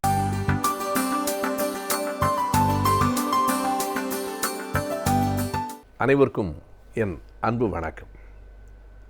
பள்ளிக்கூடங்களில் சேர்க்கிற போதே சாதி கேட்கிறார்கள், அதனால்தான் இந்த நாட்டில் சாதி நிலை பெற்று நின்றிருக்கிறது என்று பலரும் சொல்ல நாம் கேட்டிருக்கிறோம். ஏதோ சமூகத்தில் எல்லா தடங்களிலும் சாதி ஒழிந்து விட்டதைப் போலவும் பள்ளிக்கூடத்திலே சாதி பெயர் என்ன என்று கேட்பதனால்தான் சாதி மிஞ்சியிருப்பதாகவும் அவர்கள் சொல்லிக் கொண்டிருக்கிறார்கள். அடிப்படையில் சாதி பிறப்பதற்கு முன்பாகவே முடிவாகி விடுகிறது. ஒரு குழந்தை இந்த குடும்பத்தில் பிறந்தால் அந்த குழந்தை இன்ன சாதிதான், அதற்கு வேறு எந்த தகுதியும் தேவையில்லை. பிறகு பள்ளிக்கூடத்தில் சாதி, வேலைக்கு போகிற போது சாதி, திருமணத்தில் சாதி பொருத்தம், இறந்ததற்கு பிறகும் சாதி. இந்த சாதியைச் சேர்ந்தவர்களுக்குத்தான் இந்த சுடுகாடு, அந்த சாதியைச் சேர்ந்தவர்களுக்கு அந்த சுடுகாடு. எனவே ஜாதி என்பது வாழ்க்கை முழுவதும் நம்மை விட்டு விலகாமல் தொடர்ந்து வருகிறது, இறப்புக்கு பிறகும் ஒட்டி கொண்டு நிற்கிறது. ஆனால் இந்த சாதியை பள்ளிக்கூடத்திலேயே கேட்டால் பிறகு எப்படி சாதி ஒழியும் என்று கேட்கிறவர்களுக்கு நாம் சொல்ல வேண்டிய விடை ஒன்றே ஒன்றுதான். பள்ளிக்கூடத்தில் சாதி கேட்பது சாதியை வளர்ப்பதற்காக இல்லை, ஏற்கனவே இருக்கிற சாதியினுடைய காரணத்தால் விளைவால் ஏற்பட்டிருக்கிற ஏற்றத்தாழ்வுகளை சரி செய்வதற்காக சாதி கேட்கப்படுகிறதே தவிர சாதியை நிலைநிறுத்துவதற்காக இல்லை. இப்போது இன்னொரு புதிய சட்டத்தையும் நாம் இந்த இடத்தில் நினைவுபடுத்திக் கொள்ளலாம். சாதியை குறிப்பிட்டே ஆக வேண்டும் என்கிற கட்டாயமில்லை என்கிற ஒரு செயல் ஆணை 2-3 ஆண்டுகளுக்கு முன்பாகவே வெளிவந்து விட்டது. நாம் பள்ளிக்கூடத்திலே பிள்ளைகளை சேர்க்கிற போது சாதியையோ மதத்தையோ குறிப்பிட விரும்பவில்லை என்றால் சாதி இல்லை மதமில்லை என்று எழுதலாம், அல்லது அந்த இடத்தில் எதையும் நிரப்பாமல் கோடு போட்டு விடலாம் என்று தொடக்கப்பள்ளி ஆணையரினுடைய செயல் ஆணை 2013 ஜூன் 6ஆம் தேதியிட்ட அந்த ஆணை இன்றைக்கும் நடைமுறையில் இருக்கிறது. தேவையானவர்கள் அதை சரிபார்த்து கொள்ளலாம். 6/6/2013 அன்றைக்கே வந்துவிட்ட அந்த செயல் ஆணை ஏன் தொடக்கப்பள்ளியினுடைய ஆணையத்திலிருந்து வருகிறது என்றால் முதலாக தொடக்கப்பள்ளியில் தான் நாம் சாதியை குறிக்கிறோம், அதைத்தான் எடுத்து மறுபடியும் எழுதி கொண்டிருக்கிறார்கள். எனவே தொடக்கப்பள்ளியிலேயே சாதி குறிப்பு மத குறிப்பு இல்லை என்று சொன்னால் அது பின்னால் தொடர்வதற்கு வாய்ப்பு இல்லை. இப்போது நம்மிடத்திலே ஒரு கேள்வி இருக்கிறது. அப்படியானால் இனிமேல் நாம் அத்தனை பேரும் சாதி மதத்தை குறிப்பிட வேண்டாமா? ஒரே ஒரு விடைதான். இந்த சாதியின் அடிப்படையிலான இடஒதுக்கீடு என்பது ஒரு மிகப்பெரிய போராட்டத்திற்கு பிறகு நமக்கு கிடைத்திருக்கிறது. அது சலுகை இல்லை, நம்முடைய உரிமை. காலகாலமாக சாதியின் பெயரால் அழுத்தப்பட்டவர்கள், சாதியின் பெயரால் கல்வி மறுக்கப்பட்டவர்கள் அந்த உரிமையை பெற வேண்டும் என்பதற்காகத்தான் இடஒதுக்கீடு. எனவே சாதி கேட்டால்தான் உங்களுக்கு அந்த இடஒதுக்கீட்டு உரிமை இருக்கிறதா இல்லையா என்று தெரியும். எனவே திறந்த வெளி போட்டி, ஓசி என்று சொல்கிறோம் இல்லையா, ஓசி என்பதை இன்றைக்கு தவறாக பலர் எஃப்சி என்று சொல்லிக் கொண்டிருக்கிறார்கள். எஃப்சி என்று எந்த விதமான பிரிவும் இல்லை, ஃபார்வர்ட் கம்யூனிட்டி என்றெல்லாம் எங்கும் இல்லை. ஓசி என்றால் ஓப்பன் காம்படிஷன் என்றுதான் பொருள். திறந்த வெளி போட்டிக்கு வருகிறவர்கள், அதாவது நம்முடைய சமூகத்தில் வழக்கில் இருக்கிற சொல்லால் சொல்ல வேண்டுமென்றால் பிற்படுத்தப்பட்டவர்கள், தாழ்த்தப்பட்டவர்கள் தவிர பொதுவானவர்கள் எல்லோரும், தங்களை உயர் ஜாதி என்று கருதி கொண்டிருக்கிறவர்கள் எல்லோரும் இனி சாதியை குறிப்பிட வேண்டியதில்லை. அவர்கள் மிக தெளிவாக சாதி என்கிற இடத்தில் சாதி இல்லை என்றும், மதம் என்கிற இடத்தில் மதம் இல்லை என்றும் எழுதலாம். எழுதுவதற்கு சட்டப்பூர்வமான ஒப்புதல் இருக்கிறது. அந்த செய்தியைத்தான் நான் குறிப்பிடுகிறேன். ஆனால் பிற்படுத்தப்பட்டோர், மிகவும் பிற்படுத்தப்பட்டோர், தாழ்த்தப்பட்டோர், பழங்குடியினர் அப்படி எழுத வேண்டியதில்லை. வேண்டுமானால் அதில் அரசு ஒரு மாற்றம் செய்ய வேண்டும். சாதி என்பதற்கு பதிலாக இடஒதுக்கீட்டிற்கான தொகுப்பு என்று கேட்க வேண்டும். நீங்கள் பிற்படுத்தப்பட்டவரா, மிகவும் பிற்படுத்தப்பட்டவரா என்பதை மட்டும் ஆங்கிலத்தில் பிசி அல்லது எம்பிசி அல்லது எஸ்சி அல்லது எஸ்டி என்று எழுதினால் போதும். அதற்கு பிறகு சான்றிதழை நீங்கள் வாங்கி கொடுத்து கொள்ளலாம். சான்றிதழை கொடுத்தால்தான் அது செல்லும். வகுப்பறைகளில் கூட எஸ்சி மாணவர்களெல்லாம் அழைக்கிறார்கள் என்று அறிவிப்பு செய்ய வேண்டியதில்லை. பிள்ளைகளுக்கு இடையிலே யார் யார் எஸ்சி, யார் எஸ்டி என்று அப்படி ஒரு விளம்பரம் தேவையற்ற ஒன்று. அப்படிப்பட்டவர்களை தனியாக அலுவலகத்தில் இருந்து, கல்லூரி பள்ளி அலுவலகத்தில் இருந்து அழைத்து அவர்களுக்கு வேண்டிய செய்திகளை சொல்லலாம். இயன்ற வரையில் சாதியை பொதுவெளிக்குள் கொண்டு வராமல் இருக்க நாம் முயற்சிக்க வேண்டும். சாதி என்பது ஒரு இழிவு. சாதி பெயரை நாம் சொல்லிக்கொள்வது அநாகரிகம். சாதி என்பது மனிதன் அவமானப்படுத்துவது. உன்னை விட நான் மேல் அல்லது உன்னை விட நான் கீழ் என்று பெருமிதமோ ஒப்புதல் வாக்குமூலமோ கொடுக்கிற ஒரு சமூகத்தினுடைய கூடாத ஒரு நிலைதான் இந்த ஜாதி என்பது. ஜாதிக்கு எந்த அடையாளமும் இல்லை, ஜாதிக்கு எந்த கல்வி தகுதியும் இல்லை. ஜாதி என்பது வெறும் பிறப்பின் அடிப்படையில் நாமவே கற்பித்து கொண்டிருக்கிற ஒரு கற்பிதம், அவ்வளவுதான். உலகத்தில் எந்த மூலையிலும் சாதி இல்லை. இந்தியாவிலும் இந்தியாவாக இருந்த நாடுகளில் மட்டும்தான் சாதி இருக்கிறது. எனவே சாதி பெயரை குறிப்பிட வேண்டாம் என்றால் திறந்த வெளி போட்டியில் இருக்கிறவர்கள் இனிமேல் அப்படி அதை குறிப்பிடாமல் இருக்கலாம். மற்றவர்கள் அது நாம் போராடி பெற்ற உரிமை என்கிற காரணத்தாலும், நம்முடைய பிள்ளைகளின் எதிர்காலத்திற்கு அது தேவைப்படுகிறது என்கிற காரணத்தாலும் அந்த தொகுப்பை மட்டும் குறிப்பிடலாம். அதற்கான அரசு ஆணை இன்று வரையில் இல்லை, வர வேண்டும். ஆனால் எல்லோருமே, யாரெல்லாம் பகுத்தறிவாளர்களோ, யாரெல்லாம் பொது சமத்துவத்தில் சமூகத்தில் நம்பிக்கை உடையவர்களோ, யாருக்கெல்லாம் மத நம்பிக்கை இல்லையோ, அவர்களெல்லாம் இனிமேல் மிக தெளிவாக ரிலிஜன், மதம் என்று போட்டிருக்கிற இடத்தில் மதம் இல்லை என்று எழுதலாம். அப்படி எழுதுவதற்கு இந்த செயல் ஆணை நமக்கு ஒப்புதல் வழங்குகிறது. இந்த செய்தியை நாம் எல்லோரும் அறிந்திருப்பதோடு எல்லோருக்கும் நாம் இந்த செய்தியை பரப்ப வேண்டும். அப்படிப்பட்ட ஒரு செயல் ஆணை வந்துவிட்டது. அதே நேரத்தில் பள்ளிக்கூடத்தில் சாதி கேட்பதால் மட்டும்தான் சாதி இருக்கிறது என்று சொல்லி கொண்டிருக்கிற ஒரு பேதமை அல்லது மற்றவர்களை மயக்குவதற்காக திட்டமிட்டே சொல்லுகிற அந்த செய்தியை நாம் கண்டிப்பாக மறுதளிக்க வேண்டும்.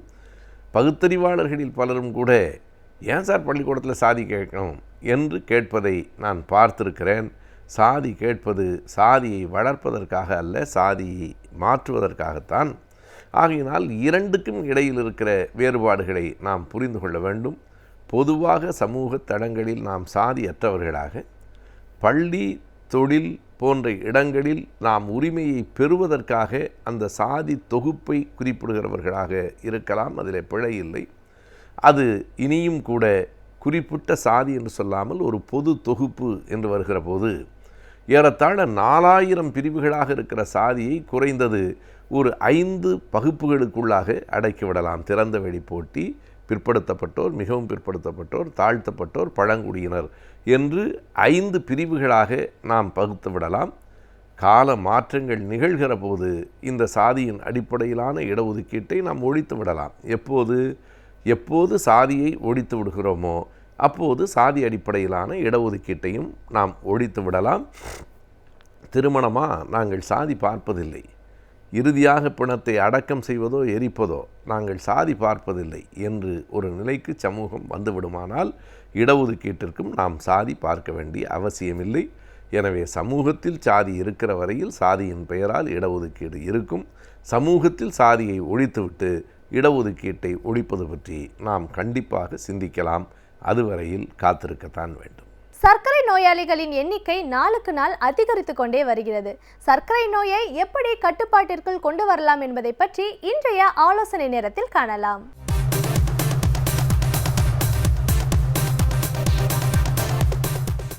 வணக்கம். சர்க்கரை நோயினுடைய தாக்கம் இந்தியாவில் எப்படி இருக்குங்கிறது உங்களுக்கு எல்லாருக்குமே தெரியும். இப்போ ரீசெண்டாக வந்த ஒரு ஆராய்ச்சி முடிவுகளின்படி 2025ஆம் ஆண்டு இந்தியா சர்க்கரை நோயாளிகளுடைய எண்ணிக்கையில் சீனாவை பின்னுக்கு தள்ளிவிடும் என்கிற ஒரு அளவில் சர்க்கரை நோய் வேகமாக மக்களை தாக்கி கொண்டிருக்கிறது. இப்போ பார்த்திங்கன்னா இந்த சர்க்கரை நோயில் எவ்வளோ நவீன மருத்துவம் வந்துவிட்டாலும், எவ்வளோ பேர் மருத்துவர்களை பார்த்து கொண்டிருந்தாலும், சர்க்கரை நோயால் பாதிக்கப்படக்கூடிய அந்த உறுப்புகளினுடைய எண்ணிக்கையும் நபர்களுடைய எண்ணிக்கையும் அதிகமாகி கொண்டு தான் இருக்குது. அப்போ எங்கேயோ நாம் ஒரு விஷயத்தில் தவறுகிறோங்கிறது தெரியுது. ஸோ கரெக்டாக மருந்து எடுக்கிறோம், இனிப்புகளை அவாய்ட் பண்ணுறோம், இருந்தாலும் ஹார்ட் அட்டாக்கு, ஸ்ட்ரோக்குன்னு சொல்லக்கூடிய அந்த பக்கவாதம், கிட்னி ஃபெயிலியர், சிறுநீரக பாதிப்பு, ரெட்டினோபதின்னு சொல்லக்கூடிய கண் பாதிப்பு, இது எல்லாமே இன்க்ரீஸ் ஆகிட்டு தான் இருக்குது. அப்போ நம்ம எந்தெந்த இடங்களை தவறுகிறோம் என்பதை தான் நம்ம இந்த நிகழ்ச்சியில் நம்ம பார்க்க போகிறோம். முதல்ல பார்த்திங்கன்னா, இந்த சர்க்கரை நோய் வந்த உடனே அந்த பாதிக்கப்பட்ட நபருக்கு ஒரு பெரிய பதட்டம் ஏற்படுகிறது. அந்த பதட்டத்தில் நியாயம் இல்லாமல் இல்லை. ஏன்னு பார்த்திங்கன்னா, சர்க்கரை நோயால் பாதிக்கப்பட்டவங்க எல்லாருக்குமே ஏதோ ஒரு வகையில் உறுப்பு பாதிப்புங்கிறதுனால இவங்களுக்கு அந்த சர்க்கரை நோயின்னு ஒரு டயக்னோஸ் பண்ண உடனே, டாக்டர் சொன்ன உடனே ஒரு பயம் வந்து மனதில் ஆட்டோமேட்டிக்காக ஒரு குடிகொண்டு விடுகிறது. அப்போ எங்கே ப்ராப்ளம் அப்படின்னு பார்த்திங்கன்னா, இந்த சர்க்கரை நோயால் பாதிக்கப்பட்டவங்களுடைய அந்த எண்ணிக்கையில் நீங்கள் கேர்ஃபுல்லாக நீங்கள் அனலைஸ் பண்ணி பார்த்தீங்கன்னா, யாருக்கெல்லாம் அந்த உறுப்புகளினுடைய பாதிப்பு வருதோ அவங்களுடைய பழைய ரெக்கார்ட்ஸை நீங்கள் அனலைஸ் பண்ணி பார்த்தீங்கன்னா ஒன்று தெரியும். அவங்களுடைய சுகர் நார்மலாக இருக்க வேண்டிய அந்த 140 160க்கு பதிலாக எப்பயுமே ஒரு 260 280 300 340 இப்படி தான் இருக்கும். ஸோ இதிலிருந்து ஒரு நம்மளுக்கு ஒரு சாதகமான ஒரு அம்சமும் கிடைக்குது, ஒரு பாதகமான அம்சமும் தெரியுது. 10 வருடத்தில் இவங்க பல்வேறு விதமான உறுப்புகள் பாதிக்கப்பட்டிருந்தா கூட ஒரு பெரிய ஒரு சாதகமான அம்சம் இதிலிருந்து என்ன தெரியுதுன்னா, சர்க்கரை நோயை நீங்கள் கட்டுப்பாட்டில் வைக்காத பட்சத்தில் தான் இந்த உறுப்புகள் பாதிக்கப்படுது. மறைமுகமாக ஒரு உண்மையை சொல்லப்போனால், சர்க்கரை நோயை நீங்கள் கட்டுப்பாட்டில் வைக்கும் பட்சத்தில் இந்த உறுப்புகள் பாதிப்பு இல்லைங்கிறது தெளிவாக தெரியுது. ஸோ நான் உங்கள்கிட்ட கிளியராக சொல்கிறேன், உங்களுடைய சர்க்கரையை 140 to 160ங்கிற அளவில் ஒவ்வொரு நாளும் நீங்கள் வைத்திருக்கும் பட்சத்தில் நிச்சயம் 40 வருடம் ஆனாலும் சரி 50 வருடம் ஆனாலும் சரி உங்களுடைய உறுப்புகள் பாதிப்பே ஆக வாய்ப்பே கிடையாது. அப்போ இந்த உறுப்புகளினுடைய பாதிப்புகளிலிருந்து எப்படி நாம் தப்பிப்பது என்பதை நம்ம இந்த நிகழ்ச்சியின் மூலம் நம்ம அலச போகிறோம். இல்லை ஃபஸ்ட்டு பார்த்திங்கன்னா, சர்க்கரை நோயை கட்டுப்படுத்துறதுல 3 இது எல்லாருக்குமே தெரிஞ்ச ஒன்று தான். ஒன்று உணவு மாற்றம், இன்னொன்று பார்த்திங்கன்னா உடற்பயிற்சி, மூன்றாவது பார்த்திங்கன்னா மருந்துகள் அல்லது இன்சுலின். இதில் இந்த மூன்றாவதாக சொல்லக்கூடிய அந்த மருந்துகள் அல்லது இன்சுலினில் ஏகப்பட்ட ஒரு சர்ச்சைக்குரிய ஒரு கருத்துக்களும் தவறான எண்ணங்களும் மக்களுடைய மனதில் இருக்குது. இன்ஃபேக்ட் மக்களுடைய மனதில் விதைக்கப்பட்டிருக்குன்னே சொல்லலாம். எப்படின்னு பார்த்தீங்கன்னா, இந்த மாத்திரைகள் சாப்பிட்டா அல்லது இந்த இன்சுலின் போட்டுக்கிட்டால் இது வந்து கிட்னியை பாதிச்சிரும் அல்லது ஒரு ஹார்ட்டை பாதிச்சிருங்கிற ஒரு தவறான எண்ணம் இருக்குது. ஒரு மிக உண்மையான ஒரு கருத்து என்னவென்னா, யாரெல்லாம் சுகர் 140 60க்கு பதிலாக 200 240ன்னு வைத்திருக்கிறார்களோ அவங்களுடைய இரத்த குழாயில் இந்த அதிகப்படியான சர்க்கரை படிந்து அடைப்பை ஏற்படுத்துகிறதுங்கிறது தான் உண்மை. அப்போ நாங்கள் கொடுக்குற மருந்து மாத்திரைகள்னால கண்டிப்பாக உங்களுடைய உறுப்புகளுக்கு எந்த பாதிப்பும் இல்லை. நாங்கள் கொடுக்குற மருந்து அல்லது இன்சுலினுடைய நோக்கமே என்னென்னா, எப்படியாவது 200 300 எவ்வளோ சுகர் வச்சுருக்கீங்களோ அதை 140க்கு கொண்டு வந்து அந்த அதிகப்படியான சர்க்கரை ரத்தத்தில் இல்லாமல் பார்த்து அது படியாமல் தடுக்கிறது தான் நம்மளுடைய நோக்கம். அப்போ நிச்சயம் பார்த்திங்கன்னா, நீங்கள் எந்த அளவுக்கு சுகரை 250 300 வச்சுருக்கீங்களோ அந்த அளவுக்கு உங்களுடைய உறுப்புகளை பாதிப்பது தான் இதனுடைய ஒரு மிக முக்கியமான கருத்தை நான் உங்கள்கிட்ட வலியுறுத்த விரும்புகிறேன். இன்னொன்று பார்த்திங்கன்னா, இந்த மருந்துகளில் இந்த மாத்திரைகளில் பலவிதமான ஒரு தவறான கருத்துக்கள். என்கிட்ட பார்த்திங்கன்னா பேஷண்ட் கேட்பாங்க, சார் என்ன சார் நீங்கள் எனக்கு 3 மாத்திரை போட்டிருக்கீங்க, எங்கள் மாமா வெறும் அரை மாத்திரை தான் சார் சாப்பிட்றாருன்னு. ஸோ இந்த மாதிரி தனக்கு கொடுக்கப்பட்டிருக்க அந்த மாத்திரைகளை மற்றொரு நபர்களுடைய மாத்திரைகளோடு ஒப்பிடுவது வந்து மிகவும் ஒரு தவறான ஒரு எண்ணம். என்ன காரணம் அப்படின்னு பார்த்தீங்கன்னா, நாங்கள் கொடுக்குற மாத்திரைகளினுடைய எண்ணிக்கை எதை பொறுத்து அப்படி இருக்குன்னா 2 விஷயம். உங்களுடைய சர்க்கரையினுடைய ஆழம் எவ்வளவு, depth of your diabetes. For example, நீங்கள் உங்களுடைய சுகர் கண்டுபிடிக்கும் பொழுது 450 இருக்குன்னு வச்சுங்க. நார்மலாக இருக்க வேண்டிய சுகர் 150. அப்போ 450 300 கிட்ட சுகர் அதிகமாக இருக்கும்போது இயல்பாகவே 300 சுகரை குறைக்கிறதுக்கு நிச்சயம் நாங்கள் 2-3 மாத்திரைகளை போட வேண்டியது இருக்கும். இதே ஒருத்தருக்கு 200 அல்லது 210 பார்டரில் இருக்கும்போது கண்டுபிடிக்கும் போது இப்போ 150க்கு மேலே 50 தான் சுகர் இருக்குது. அப்போ அந்த 50 சுகரை குறைக்கிறதுக்கு தேவைப்படுகின்ற மாத்திரைன்னு நினைக்க மிஞ்சி போனால் ஒரு அரை மாத்திரையோ அல்லது ஒரு மாத்திரையோ இருக்கும். அப்போ நாங்கள் போடக்கூடிய மாத்திரைகளினுடைய அளவு எதை பொறுத்து இருக்குன்னா உங்களுடைய சர்க்கரையினுடைய அளவு எவ்வளோ இருக்குங்கிறத பொறுத்து தான். அப்போ அந்த பேஷண்ட்டை கேட்டபோது அப்போ நான் கேட்டேன், உங்கள் மாமாவுக்கு சர்க்கரை கண்டுபிடிக்கும் போது எவ்வளோ இருந்ததுன்னு. அப்போ அவர் சொன்னார் 220 அப்படின்னாரு. சார் உங்களுக்கு சர்க்கரை கண்டுபிடிக்கும் போது எவ்வளோ இருந்ததுன்னு கேட்டேன். எனக்கு 430 சார், நீங்கள் தானே கண்டுபிடிச்சிங்க அப்படின்னாரு. அப்போ நீங்களே சொல்லுங்கள், 220க்கு கண்டிப்பாக அரை மாத்திரையோ ஒரு மாத்திரையோ போதும். அப்போ 420க்கு கண்டிப்பாக நிச்சயம் 3 மாத்திரைன்னு தன்னுடைய தவறை உணர்ந்து கொண்டார்.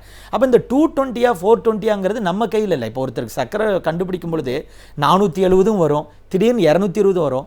ஏன்னா அவங்களுடைய இன்சுலினுடைய அளவை பொறுத்து தான். ஒருத்தருக்கு முதல்ல இன்சுலின் பார்த்தீங்கன்னா ஒருத்தருக்கு 100% இன்சுலின் இயல்பாக சுரந்துட்டு இருக்குன்னு வச்சுங்க. இன்சுலின்ங்கிறது தான் சர்க்கரையை செரிமானம் பண்ணக்கூடிய ஒரு ஹார்மோன் அல்லது வேதிப்பொருள். அந்த இன்சுலினுடைய அளவு எவ்வளோ தூரம் குறைஞ்சிருக்குங்கிறத பொறுத்து தான் நம்மளுடைய சர்க்கரையின் தாக்கம் இருக்கும்.